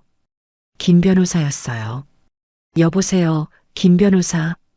회장님, 저 김 변호사예요. 저는 장갑을 벗고 그 전화를 받았어요. 그래요, 김 변호사. 어떻게 됐어요? 회장님, 정말 제가 이 일을 10년 넘게 했지만 이런 경우는 처음이에요. 김 변호사가 흥분한 목소리로 말했죠. 말씀하신 대로 시세보다 10억을 낮춰서 급급매, 현금 일시불 조건으로 내놨더니 어제 저녁에 바로 연락이 왔어요. 그래요? 네. 마침 현금이 급하게 필요한 부동산 업자가 있었는데 자기들끼리 돌리던 물건 중에 딱 맞는 게 있다면서 바로 연결해 줬어요. 오늘 아침에 집을 보지도 않고 계약하겠다고 연락이 왔죠. 그 사람도 돈이 아주 많은가 봐요. 이런 비싼 집을. 아무튼 계약금 10%, 방금 제 법무법인 계좌로 입금됐어요. 저는 땀을 닦으며 말했어요. 잘했어요. 그럼 잔금은요? 그게 그쪽에서 딱 나흘 뒤에 잔금을 치르겠대요. 그리고 잔금 치르는 날 바로 입주하겠다고 지금 살고 있는 분들한테 이사 준비하라고 전해달라고 하더군요. 제가 아드님께 연락을 드려야 할까요? 아니요. 연락은 무슨. 아주 잘 됐네. 그 사람들 성격이 아주 급해서 좋아. 네. 그렇게 해요. 나흘 뒤 그날 맞춰서 바로 법무사 보내고 등기 이전까지 싹 다 마무리해요. 조금의 실수도 없어야 해요. 내 이름이 그 집에서 깨끗하게 빠져나와야 하니까. 그리고 그 집에 사는 것들한테는 아무 말도 하지 마요. 내가 할 거니까. 알겠습니다, 회장님. 그렇게 준비하겠습니다. 그런데 정말 괜찮으시겠습니까? 김 변호사. 제가 그 말을 잘랐죠. 내 아들은 없다고 했잖아요. 일이나 똑바로 처리해요. 네, 알겠습니다, 회장님. 전화를 끊고 저는 잘 익은 고추를 하나 똑 땄어요. 아주 속이 후련했죠. 그렇게 전화를 끊고 땀을 씻으려 마루에 앉아 있는데 이번에는 다른 쪽 휴대폰, 민재놈이 아는 그 전화기가 울렸어요. 민재였죠. 저는 그 전화기를 한참 노려보다가 아주 천천히 받았어요. 여보세요. 엄마, 어디야? 지금 어디예요? 민재의 목소리는 잔뜩 날이 서 있었죠. 제가 그 집을 나온 지 사흘이나 지났는데 이제야 전화한 거였어요. 그 서류에 찍을 도장이 급하긴 급했나 보죠. 시골이다. 왜? 시골? 시골은 왜 갔어? 아니, 말도 없이 그렇게 가시면 어떡해요. 지민이가 아침부터 엄마 찾았잖아요. 저는 어이가 없어서 웃음이 났죠. 나를 찾아? 왜? 내가 있어야 할 도장이라도 못 찾았나 보지? 엄마, 그런 말이 아니잖아요. 지금 그 서류에 도장 찍어주시기로 했잖아요. 저희 아침에 은행 가려고 했는데 엄마가 없어져서 지금 지민이가 얼마나 화가 났는지 알아요? 지민이가 화가 났어? 내가 화가 난 게 아니고. 아, 엄마. 또 그런다. 지금 그게 중요해요? 엄마, 저희 지금 얼마나 급한지 알아요? 그 사업. 민재야. 제가 그 말을 잘랐죠. 왜요, 엄마? 빨리 서울로 와요. 도장 들고. 시골에 급한 볼일이 생겼다. 우리 집 돼지가 새끼를 낳는데 밤새 애를 먹여서 내가 좀 돌봐야 해. 뭐? 돼지? 엄마, 지금 돼지가 문제예요. 사람 일이 더 중요하지. 그렇지. 사람 일이 중요하지. 그래서 나도 지금 내 사람 일하고 있는 거다. 그게 무슨 소리예요? 돼지 새끼가 사람 새끼보다 나을 때도 있더구나. 최소한 돼지는 지 어미젖 빨고 자라서는 어미를 굶겨 죽이려고 창고에 가두지는 않거든. 엄마, 지금 그게 무슨 말이에요? 그건 지민이가. 시끄럽다. 나 바쁘다. 돼지밥 주러 가야 해. 너희는 너희 일 봐라. 나는 지금 그것보다 중요한 일이 없다. 엄마, 엄마, 여보세요. 저는 민재가 뒤에서 엄마, 엄마 하고 소리치는 것을 무시하고 전화를 끊어버렸어요. 전화기를 마루에 던져두고 저는 방금 딴 고추를 된장에 푹 찍어 먹었어요. 아주 맵고 달았죠. 정확히 나흘이 지났어요. 그날은 아침부터 날이 아주 맑았죠. 저는 일부러 제일 좋은 옷을 꺼내 입고 마루에 앉아 쑥차를 우려 마셨어요. 마치 큰 잔칫날을 기다리는 사람처럼요. 오전 10시가 되자 제 업무용 전화기가 울렸죠. 김 변호사였어요. 회장님, 지금 막장금 전액이 다 입금됐습니다. 확인했습니다. 그래요. 수고했어요. 법무사팀은 지금 등기소로 출발했습니다. 오늘 오후 3시까지는 등기 이전이 완벽하게 끝날 겁니다. 그리고 새 주인이요. 새 주인이 왜요? 아주 성격이 급한 분인가 봐요. 잔금 치르자마자 오늘 오후 1시에 바로 이삿짐이 들어간다고 합니다. 용달차 10대를 불렀다더군요. 지금쯤 그 아파트에 도착해서 짐을 뺐는지 확인하러 갔을 겁니다. 그래요? 아주 잘 됐네요. 부지런한 사람들인가 보네. 저는 아주 만족스럽게 웃으며 전화를 끊었어요. 이제 모든 준비는 끝났죠. 저는 일부러 그 다른 전화기, 민재놈이 아는 전화기를 제 옆에 두고 기다렸어요. 10시 30분, 11시, 12시, 점심때가 지나도록 전화기는 조용했어요. 아직은 모르나 보네. 아니면 점심 처먹으러 나갔나? 그리고 오후 1시 10분. 따르르르릉. 드디어 전화기가 자지러지게 울리기 시작했어요. 며느리 하지민이었죠. 저는 일부러 받지 않았어요. 한 3번쯤 울리게 놔뒀죠. 그 사이 그년의 속은 새까맣게 타들어갔을 거예요. 4번째 전화가 걸려왔을 때 저는 아주 느긋하게 전화를 받았어요. 여보세요. 어머니, 지금 이게 무슨 짓이에요? 어머니, 이게 다 무슨 일이냐고요? 전화기 너머로 지민이의 자지러지는 비명소리가 들려왔어요. 아주 듣기 좋은 소리였죠. 무슨 일이냐니? 나는 시골에서 콩 골라내고 있는데. 너야말로 무슨 일이냐? 왜 그렇게 소리를 질러? 교양 없게. 교양? 교양? 지금 그 말이 나와요? 웬 사람들이, 웬 깡패 같은 사람들이 와서 자기들이 이 집 주인이라고. 당장 짐 빼라고. 지금 우리 집 현관문 비밀번호를 바꾸고 있다고요. 경찰에 신고할 거야. 어머니가 보낸 거지. 어머, 그래. 세상 참 무섭네. 근데 그게 나랑 무슨 상관이야? 그리고 거기 너희 집 아닌데. 내 집이지. 아니, 이젠 내 집도 아니네. 어머니, 당신이 판 거예요? 그렇죠. 당신이 이 집 팔았죠. 말해. 이 늙은 여우야. 이제 어머니 소리도 안 하더군요. 늙은 여우?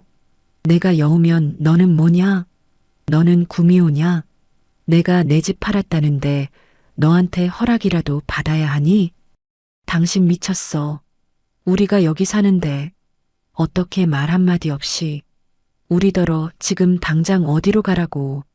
이 집이 어떤 집인데. 그러게 말이다. 어떤 집인데. 그 집이 그런 데가 아니라고 너가 그랬잖니. 아무나 함부로 만지고 그러는 데가 아니라고. 촌티나게 흙 묻은 손으로 만지면 안 된다고 했지, 너가. 뭐, 그게 지금. 그때 전화기 너머로 민재의 울부짖는 소리가 들렸어요. 지민이한테서 전화기를 빼앗은 것 같았죠. 엄마, 제정신이야? 어떻게 우리한테 말 한마디 없이 집을 팔아? 엄마, 우리 짐이 다 밖에 나와 있어. 저 사람들이 우리 짐을 다 복도로 던지고 있다고. 어머, 어떡하니? 비싼 그 돌멩이도 던져버렸나 보네. 그거 내 아내가 작가 작품이라고 내가 만졌다고 펄펄 뛰던 건데. 엄마, 지금 그게 농담이 나와요? 우리더러 지금 당장 어디로 가라고. 네. 애들은 어떡하고. 엄마, 어떻게 아들한테 이럴 수가 있어. 민재는 정말 억울하다는 듯이 울부짖더군요. 아들, 내 아들. 저는 조용히 말했죠. 내 아들은 자기 어미를 굶기지 않아. 내 아들은 자기 어미를 창고방에 가두지 않아. 너는 내 아들이 아니야, 민재야. 엄마, 그건 지민이가. 시끄러워. 너도 똑같은 놈이야. 너가 그때 엄마, 지민이가 뭘 그렇게 틀린 말했어요? 라고 말했을 때 너는 이미 내 아들이 아니었어. 엄마, 새 주인이 짐을 빼라면 빼줘야지. 어떡하겠니? 너희가 살던 집, 이제 너희 집 아니야. 깨끗하게 비워주고 나와. 그게 법이다. 너희처럼 수준 높은 사람들은 법 잘 지키잖아. 엄마 제발. 잘못했어요. 우리가 다 잘못했어요. 제발 이 집만은. 잘못했다는 말 참 쉽게 하네. 제가 아주 조용히 말했죠. 내가 너희한테 명예 이전 서류 내밀었을 때 그때 잘못했다고 싹싹 빌었으면 내가 마음이 좀 바뀌었을지도 모르지. 그런데 너희는 어땠냐? 나를 방에 가둬놓고 밥도 안 주고 개밥 남은 거나 먹으라고 했지. 그래놓고 이제 와서 잘못했다고? 엄마, 그건 정말 오해예요. 지민이가 시켜서. 오해? 밥 굶긴 게 오해고 창고에 가둔 게 오해라고? 너가 엄마 촌티나니까 조심 좀 해요라고 말한 것도 오해냐? 이놈아, 변명할 걸 해라. 엄마, 내 집 내가 팔았는데 너희한테 허락받아야 하니? 정신은 너희가 차려야지. 그때였어요. 며느리 지민이가 다시 전화를 빼앗아 들고 악을 썼죠. 이제는 아주 이성을 잃었더군요. 전화기 너머로 밀지 마세요. 이거 우리 집이라고요. 하는 며느리의 비명소리와 잔금 다 치렀고 등기 이전 중입니다. 안 비키시면 경찰 부릅니다. 하는 낯선 남자의 목소리가 뒤섞여 들렸죠. 당신 정말 미쳤어.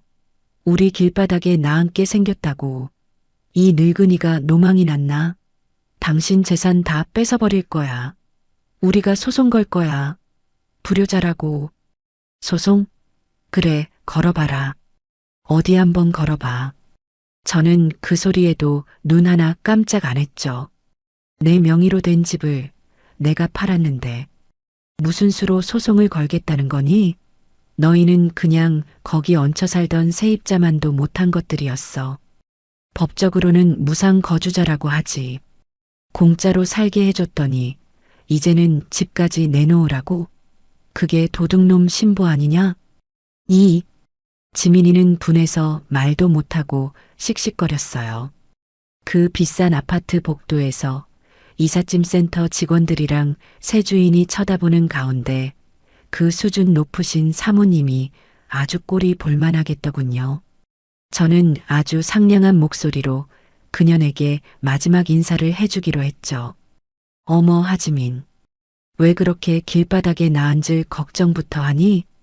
뭐, 너희같이 수준 높은 사람들은 갈 데가 많지 않니? 그 동네 유지들, 너희 부녀회장님, 그 강남에 빌딩 세 채 가진 사모님들한테 전화해 보지 그랬어. 방 하나만 내달라고. 너희같이 고상한 사람들은 그런 데서 재워줘야지. 촌티나는 찜질방 같은 데서 잘 수는 없잖아. 저는 제 속에서부터 아주 시원한 무언가가 차오르는 것을 느끼며 마지막 말을 내뱉었어요. 너희 말이 맞더라. 거긴 그런 데가 아니었어. 나처럼 촌티 나는 늙은이가 있을 곳이 아니었지. 너희가 나더러 창피하다고 촌티 난다고 했잖니. 그래서 내가 먼저 나와줬잖아. 그런데 너희는 왜 안 나오고 버티고 있었어? 너희도 빨리 나와야지. 너희 수준에 딱 맞는 아주 고상하고 촌티 안 나는 그런 데로 이사해서 잘 살아. 어디 텐트라도 치고 살면 되려나? 그건 좀 촌티가 나나? 아, 지민이의 비명소리가 들렸죠. 아, 그리고 민재야. 제가 아들놈을 불렀죠. 전화기 너머에서 훌쩍이는 소리가 들렸어요. 너희 사업한다며. 프리미엄 키즈 교육인지 뭔지. 대출 받아야 한다며. 이제 그 집 없으니까 대출도 못 받겠네. 어떡하니? 이 늙은이 촌티 나는 돈은 이제 한 푼도 못 주니까 너희 둘이 알아서들 해봐. 독립하고 싶다고 했잖니. 축하한다. 오늘부로 완벽하게 독립했네. 엄마, 제발, 한 번만. 바쁘다. 나 이제 우리 돼지들 밥 주러 가야 해. 걔들은 밥 주면 고맙다고 꿀꿀거리기라도 하지. 너희처럼지 어미를 굶기지는 않거든. 저는 그 말을 끝으로 전화 끊기 버튼을 눌렀어요. 뚝. 세상이 다 조용해졌죠. 저는 그 전화기의 전원을 아예 꺼버렸어요. 시원한 가을바람이 마루를 지나갔어요. 저는 쑥차를 한 잔 더 따랐죠. 10년 묵은 체증이 쑥 내려가는 기분이었어요. 10년 묵은 체증이 쑥 내려가는 기분이었죠. 그날 오후 저는 오랜만에 밭에 나가 호미질을 했어요. 흙을 만지니 마음이 편안해졌죠. 그 아파트에 갇혀있던 며칠 동안 쌓인 도끼가 흙으로 다 빠져나가는 것 같았어요. 그렇게 며칠이 흘렀어요. 저는 서울에서 있었던 일을 까맣게 잊은 사람처럼 지냈죠. 아침에 일어나 닭모이 주고 밭에 나가 풀 뽑고 동네 사람들하고 정자에 앉아 막걸리도 한 잔씩 하고요. 김 변호사한테서는 그 집 잔금으로 받은 돈이 제 통장에 무사히 들어왔고 그 돈의 일부는 다시 안전한 감고로 옮겨졌다는 연락을 받았죠. 그날은 유난히 날이 좋았어요. 제가 마당에서 갓 딴 오이를 씻고 있는데 동네 이장님이 헐레벌떡 뛰어오셨더군요. 영자씨, 큰일 났어. 아니, 이장님은 웬일이세요? 무슨 큰일이요? 저기 마을 입구에 웬 삐까번쩍한 차가 한 대 서 있는데 거기서 내린 사람들이 영자 시댁을 찾고 있어.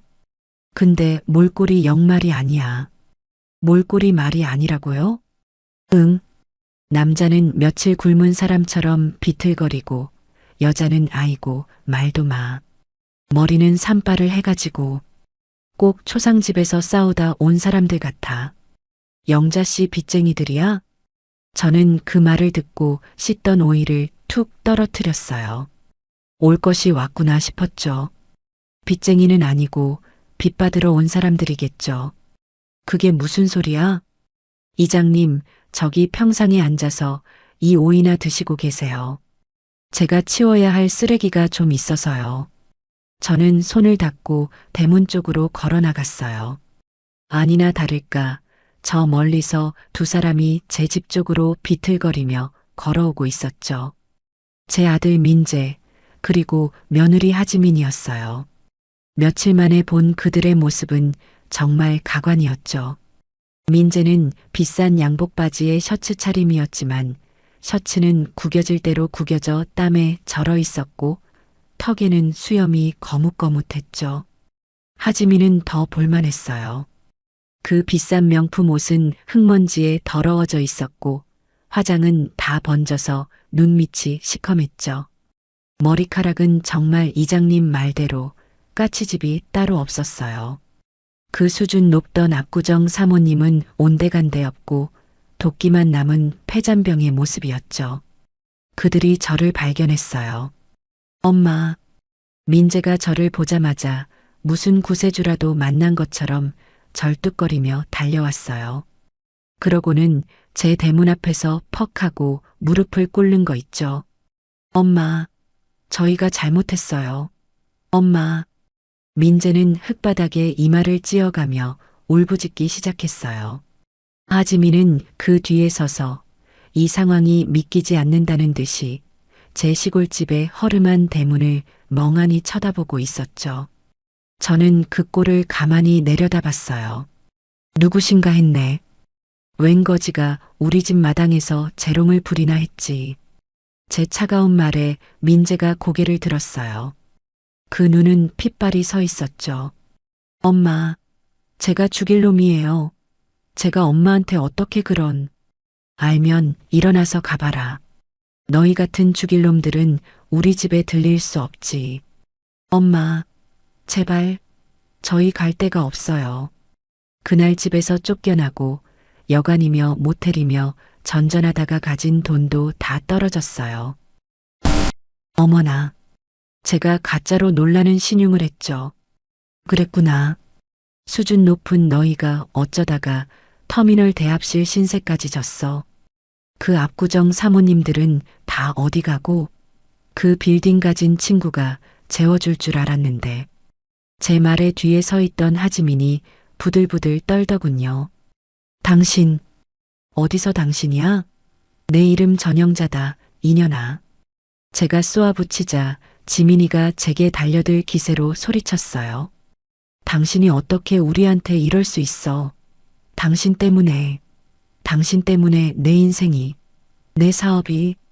시끄럽다. 제가 호미를 들고 있던 손으로 대문 기둥을 쾅 내리쳤어요. 내 인생? 내 사업? 그게 다 누구 돈으로 하려던 거였는데? 내 돈 아니냐? 내 돈으로 내 집 사서 공짜로 살게 해줬더니 이제는 그 집까지 통째로 삼키려고 했던 것들이 너희 아니야. 이 도둑놈들아. 제 고함 소리에 민재가 땅에 더 바싹 엎드렸죠. 엄마 잘못했어요.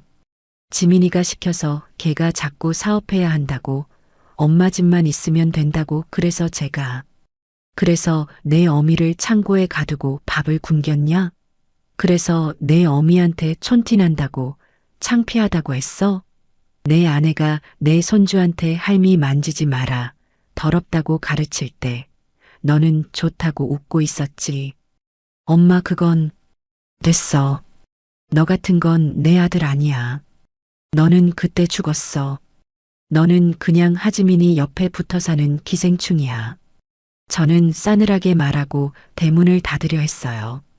그러자 하지민이 그 더러운 몰골로 제 발목을 잡으려고 달려들었죠.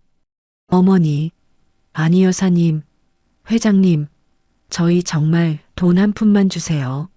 네, 1억 아니 1,000만 원만이라도. 집은 그렇다 쳐도 저희가 살아야 할 거 아니에요. 애들은 어떡해요. 이제는 저더러 회장님이래요. 1,000만 원? 너희는 아직도 정신을 못 차렸구나. 너희가 나한테 한 짓은 1,000만 원어치도 안 되는 짓이었니? 어머니, 그래도 피를 나눈. 피? 썩은 피는 잘라내야 하는 법이야. 너희는 내 몸에 붙은 종양이었어. 이제야 겨우 떼어냈는데 그걸 다시 붙이라고? 저는 제 발을 잡으려는 지민이의 손을 뿌리쳤어요. 이장님, 제가 소리치자 평상에 앉아 오이를 먹던 이장님이 어리둥절한 표정으로 달려왔죠. 왜 영자 씨? 이 사람들, 우리 동네 사람들이 아니에요. 웬 거지들이 와서 자꾸 돈 달라고 행패를 부리네요. 이장님이 좀 끌어내 주세요. 우리 동네 물 더럽혀지기 전에. 이장님은 제 말뜻을 알아차렸죠. 아 그래, 여보쇼들. 여기가 어디라고 와서 행패야. 당장 안 나가. 이장님이 민재의 팔을 잡아 끌어일으켰어요. 엄마, 이러지 마세요. 엄마. 민재는 꼴사납게 울부짖으며 끌려나갔죠. 하지민은 그 자리에 주저앉아 분하고 억울해서 땅을 치며 악을 쓰더군요. 이 늙은이, 너 천벌 받을 거야. 내 자식, 내 손주 버린 죄값 꼭 받을 거라고. 내가 인터넷에 다 올릴 거야. 당신이 얼마나 악독한 시어미인지, 돈 많다고 자식 버린 노망난 늙은이인지. 그래, 올려라. 어디 한번 올려봐. 저는 흙바닥에 주저앉은 지민이를 내려다보며 말했어요. 너희가 내 돈으로 산 그 집에서 롤렉스니 샤넬이니 하는 것들 휘감고 찍은 사진도 같이 올려. 그리고 너희가 나한테 촌티 난다고 방에 처박혀 있으라고 했던 대화도 녹음해서 올려야지. 그래야 사람들이 믿어주지 않겠니? 가라. 가서 너희 수준에 맞는 데 가서 살아.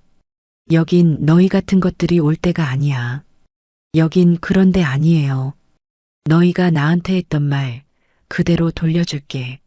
저는 대문을 쾅 닫아버렸어요. 밖에서 두 년놈이 한참 동안 문을 두드리고 욕을 하고 울부짖는 소리가 들렸죠. 저는 귀를 후비며 마루에 앉아 아까 씻다 만 오이를 마저 씻었어요. 아주 시원하고 달더군요. 그렇게 그날 제 아들놈과 며느리녀는 이장님과 동네 장정들 손에 이끌려 거의 질질 끌리다시피 마을 입구에 세워둔 차에 태워져 쫓겨났어요. 꼴이 아주 볼만했죠. 그 삐까번쩍하던 차는 며칠 동안 여간비를 내고 기름값을 쓰느라 이제는 그저 흙먼지 묻은 깡통에 불과해 보였죠. 저는 그들이 떠나는 것을 보고도 밥 한 끼 거르지 않고 잘 먹고 잘 잤어요. 이제 정말로 끝이라고 생각했죠. 하지만 그년 하지민이는 그렇게 쉽게 포기할 여자가 아니었어요. 그 일이 있고 나서 한 이틀 지났을까요? 제 민재 엄마용 휴대폰이 다시 울리기 시작했어요. 이번에는 민재가 아니었죠. 하지민이었어요. 여보세요. 이 늙은 여우야. 너 나한테 이럴 수 있어? 너 때문에 민재 씨가. 민재가 뭐? 또 어디 가서 무릎이라도 꿇었니? 너 우리 민재 씨가 지금 어디 있는 줄 알아? 공사판에 나갔어. 너 같은 거한테 효도하겠다고 서울에서 번듯하게 회사 다니던 사람이 지금 먼지 구덩이에서 벽돌 나르고 있다고. 이게 다 너 때문이야. 저는 그 말을 듣고 어이가 없었죠. 공사판? 거기도 아무나 받아주는 데가 아닐 텐데. 쌀 한 가마니 들어본 적 없는 놈이 벽돌은 나를 수 있대? 그리고 그게 왜 나 때문이야? 지 마누라 사업 자금 대주려고 나한테 사기 치려다가 실패한 거지. 사기? 이게 사기야. 자식이 부모한테 집 좀 달라고 한 게 사기냐고. 내 집을 너희 집으로 만들려고 한 게 사기지. 그럼 뭐니? 그리고 너 말 조심해라. 나 지금부터 너가 하는 말 다 녹음할 거니까. 녹음? 하? 마음대로 해. 나는 이제 잃을 것도 없어. 너 전영자. 너 나한테 돈 안 주면 나 어떻게 할지 몰라. 나 우리 애들 데리고 너희 집 밭에서 농약이라도 마실 거니까 그런 줄 알아. 저는 그 말을 듣고 한숨을 푹 쉬었어요. 애미야. 누가 내 애미야? 그래, 하지민. 너 참 나쁜 년이구나. 내가 80평생에 너를 처음 본다. 그래, 마셔라. 마시려면 너 혼자 마셔. 왜 죄 없는 애들을 끌어들여. 너 같은 건 지옥에 떨어져도 싸. 뭐라고? 지민이는 제 차가운 반응에 당황한 것 같았죠. 그리고 너 똑똑히 들어. 너희가 지금 무슨 짓을 해도 내 눈에는 먼지 한 톨만큼의 동정심도 안 생겨. 너는 너가 자초한 일에 대한 대가를 치르고 있는 것뿐이야. 너는 아직 멀었어. 너가 나한테 준 모욕감에 비하면 너는 아직 발톱의 때만큼도 고통받지 않았어. 너희가 그 잘난 압구정에서 그 사모님들한테 비웃음 당하고 손가락질 당하고 어머, 저 여자 쫓겨난 그 여자 아니야? 하는 소리를 들으면서 너가 그토록 혐오하던 촌티. 나는 지하 단칸방에서 곰팡이 냄새 맡으며 살게 될 때. 그때가 되어야 겨우 샘이 맞을까 말까 한 거야. 전화기 너머에서 지민이의 거친 숨소리만 들려왔죠. 그러니까 다시는 나한테 전화하지 마. 그리고 내 아들놈 받고 너랑은 더 이상 할 말 없다. 싫어. 못 받고 당신이 우리 민재 씨 망쳤어. 내가 망쳐? 너 아니냐? 너 같은 거 만나기 전에 내 아들은 비록 멍청해도 착한 구석은 있었어. 너를 만나고 나서 지 어미를 굶기고 가두는 짐승이 된 거지. 너는 사람을 망치는 막이야. 닥쳐. 뚝. 지민이가 전화를 끊어버렸어요. 저는 그 전화기를 내려다봤죠. 아직 멀었구나. 그리고 그날 밤, 이번에는 모르는 번호로 전화가 왔어요. 민재 엄마용 전화기였죠. 여보세요. 엄마. 민재였어요. 공중전화로 건 것 같았죠. 왜? 엄마 나 정말 힘들어. 지민이가 돈 될 만한 거, 내 시계랑 자기 가방 같은 거 다 팔아서 그걸로 또 이상한데 투자를 한다고 하다가 그것마저 다 날렸어. 우리 정말 땡전 한 푼 없어, 엄마. 엄마 나 엄마 아들이잖아. 내가 정말 뼈저리게 반성하고 있어. 지민이랑 이혼할게. 걔만 없으면 우리 다시 예전처럼. 저는 그 말을 듣고 웃음이 터져 나왔죠. 민재야. 응? 엄마. 너는 정말 끝까지 구제불능이구나. 너는 아직도 너가 왜 쫓겨났는지 모르는구나. 엄마. 너는 지민이 때문에 쫓겨난 게 아니야. 너는 너 때문에 쫓겨난 거야. 내 어미가 굶고 있는데도 지민이가 뭘 그렇게 틀린 말했어요? 라고 말한 너 때문에. 내 어미가 창고에 갇혀 있는데도 두 분이 알아서 하세요라고 말한 내 놈의 주둥이 때문에. 엄마, 그건 너는 지민이 핑계를 대고 있지만 너는 그 상황을 즐겼어. 지 어미를 밟고 일어서서 그 잘난 압구정 사모님 남편 노릇하고 싶었지. 안 그러냐? 민재는 아무 대답도 못했죠. 이혼? 마음대로 해. 너희 둘이 이혼을 하든 서로 머리채를 잡고 싸우든 나는 상관없어. 하지만 민재야, 너는 내 아들 자격 이미 박탈당했어. 엄마, 제발 한 번만. 그리고 내 손주들. 응, 엄마. 너희가 정 못 키우겠으면 시설에라도 보내. 그 독사 같은 년 밑에서 크는 것보다는 그게 낫겠다. 너희는 애들 키울 자격도 없어. 지 자식 데리고 협박하는 년이랑 그걸 말리지도 못하는 쪼다 놈이랑 애들이 뭘 배우겠니? 엄마, 어떻게 그런 말을. 끊는다. 다시는 이 번호로도 전화하지 마. 다음에 또 전화하면 너가 예전에 나한테 그랬던 것처럼 나도 너 경찰에 신고할 거니까. 빚쟁이가 자꾸 전화해서 괴롭힌다고. 뚝. 저는 그 전화마저 끊어버렸어요. 그리고 그날 밤 그 민재 엄마용 휴대폰의 전원을 영원히 꺼버렸죠. 이제 정말 끝이었어요. 그렇게 제 인생에서 가장 큰 종양 덩어리를 완전히 도려냈어요. 그 두 개의 전화기를 꺼버린 순간 제 인생이 다시 시작되는 기분이었죠. 속이 시원하다 못해 하늘을 날아갈 것 같았어요. 그 뒤로 며칠간은 아주 평화로웠죠. 저는 김 변호사에게 전화를 걸었어요. 제 업무용 전화기로요. 김 변호사 나예요. 그 압구정 집한 돈말이에요. 네, 회장님. 말씀하신 대로 안전하게 보관하고 있습니다. 혹시 다른 부동산을 보시는 게 있으십니까? 아니요. 부동산은 이제 지긋지긋해요. 그 돈 내가 좀 써야겠어요. 네. 어떻게야, 혹시 아드님? 아니요. 제가 단호하게 말했죠. 김 변호사, 내 이름으로 재단 하나 만듭시다. 재단 말씀이십니까? 그래요. 재단. 뭐, 거창하게 할 건 없고, 그냥 전영자 장학재단 뭐, 이런 거. 장학재단이요? 네. 내가 평생 흙만 파고 살아서 돈이 있어도 어디다 쓸 줄을 몰랐어요. 그저 자식 새끼 입에 넣어주면 그게 다인 줄 알았지. 근데 그게 아니었어. 저는 마루에 앉아 저 멀리 들판을 바라보며 말했어요. 이 시골에도 돈이 없어서, 부모가 없어서 공부 못하는 애들이 천지예요. 지 어미, 지 아비가 번듯하게 살아있는데도 촌티 난다고 무시하는 그런 놈 말고 진짜 흙 속에서 피어나는 연꽃 같은 그런 애들. 그런 애들한테 내 돈을 좀 쓰고 싶어요. 김 변호사는 한참 동안 말이 없었죠. 회장님, 정말 멋진 결정이십니다.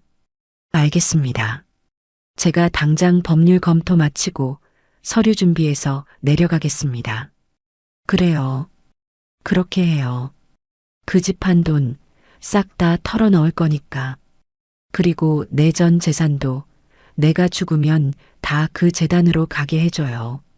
내 아들놈한테는 땡전 한 푼, 아니 1원짜리 하나도 가지 않게. 유언장도 그렇게 다시 써요. 알겠습니다, 회장님. 그렇게 진행하겠습니다. 전화를 끊고 저는 정말 오랜만에 마음 편히 웃었어요. 그 돈이 아깝다는 생각은 눈곱만큼도 들지 않았죠. 오히려 그 더러운 돈이 이제라도 좋은 곳에 쓰이게 된다니 다행이다 싶었어요. 그렇게 몇 주가 지났어요. 김 변호사는 일 처리가 아주 빨랐죠. 전영자 장학재단은 일사천리로 설립되었어요. 그리고 첫 번째 장학금 수여식이 우리 동네 그 작은 면사무소 회의실에서 열리게 됐죠. 저는 그날 제가 가진 옷 중에 제일 깨끗하고 단정한 옷을 입고 그 자리에 갔어요. 동네 이장님이 사회를 보고 군수님까지 와서 제 손을 잡고 어르신, 정말 대단한 일 하셨습니다. 하고 치하를 하더군요. 제 앞에 교복을 입은 학생 5명이 수줍게 서 있었어요. 부모님이 안 계시거나 할머니 손에 자라는 꼭 옛날의 저와 민재를 보는 것 같은 아이들이었죠. 제가 첫 번째 아이에게 장학증서를 건네줬어요. 학생 꿈이 뭔가? 저는 커서 변호사가 되고 싶어요. 할머니, 억울한 사람들 도와주는 변호사요. 그 말을 듣는데 저도 모르게 눈물이 핑 돌았죠. 그래, 꼭 훌륭한 변호사가 되거라. 할미가 끝까지 도와줄게.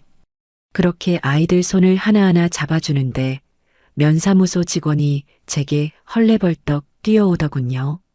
어르신, 어르신 저기 웬 남자가 어르신을 꼭 뵈어야 한다고 밖에서 난리예요.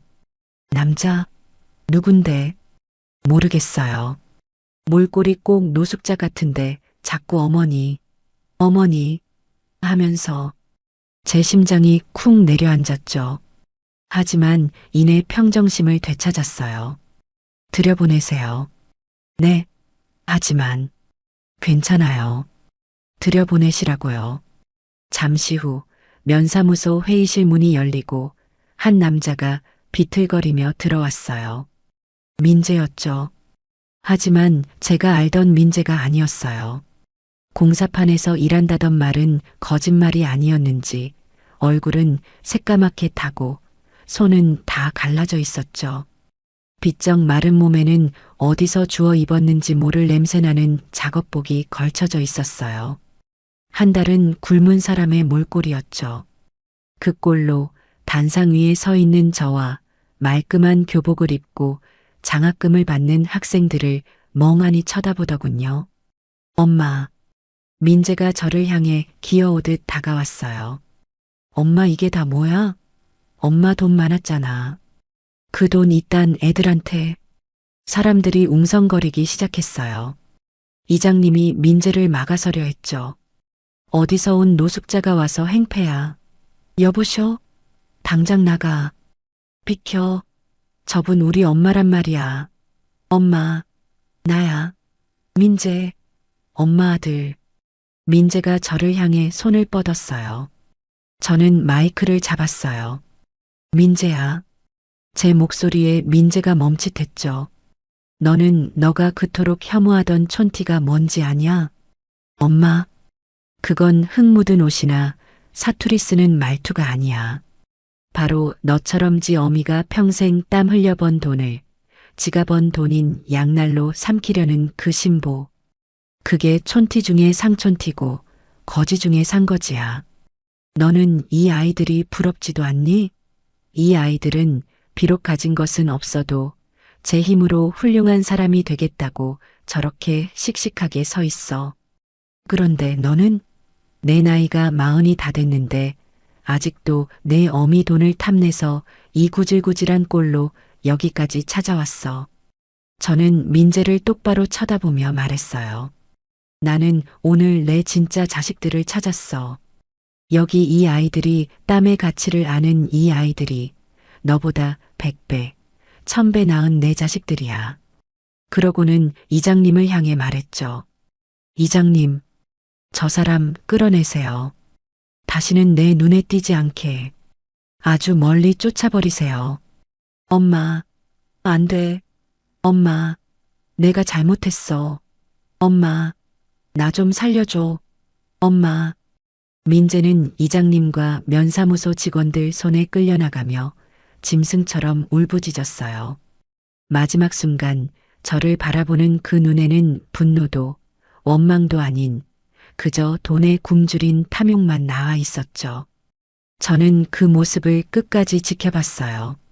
그리고 다시 학생들을 향해 돌아섰죠. 자, 우리 학생들. 놀라게 해서 미안하구나. 다시 시작하자꾸나. 저는 방금 딴 오이처럼 싱싱하고 쑥차처럼 향긋한 제 새로운 인생을 시작했어요. 아주 속이 다 시원했죠.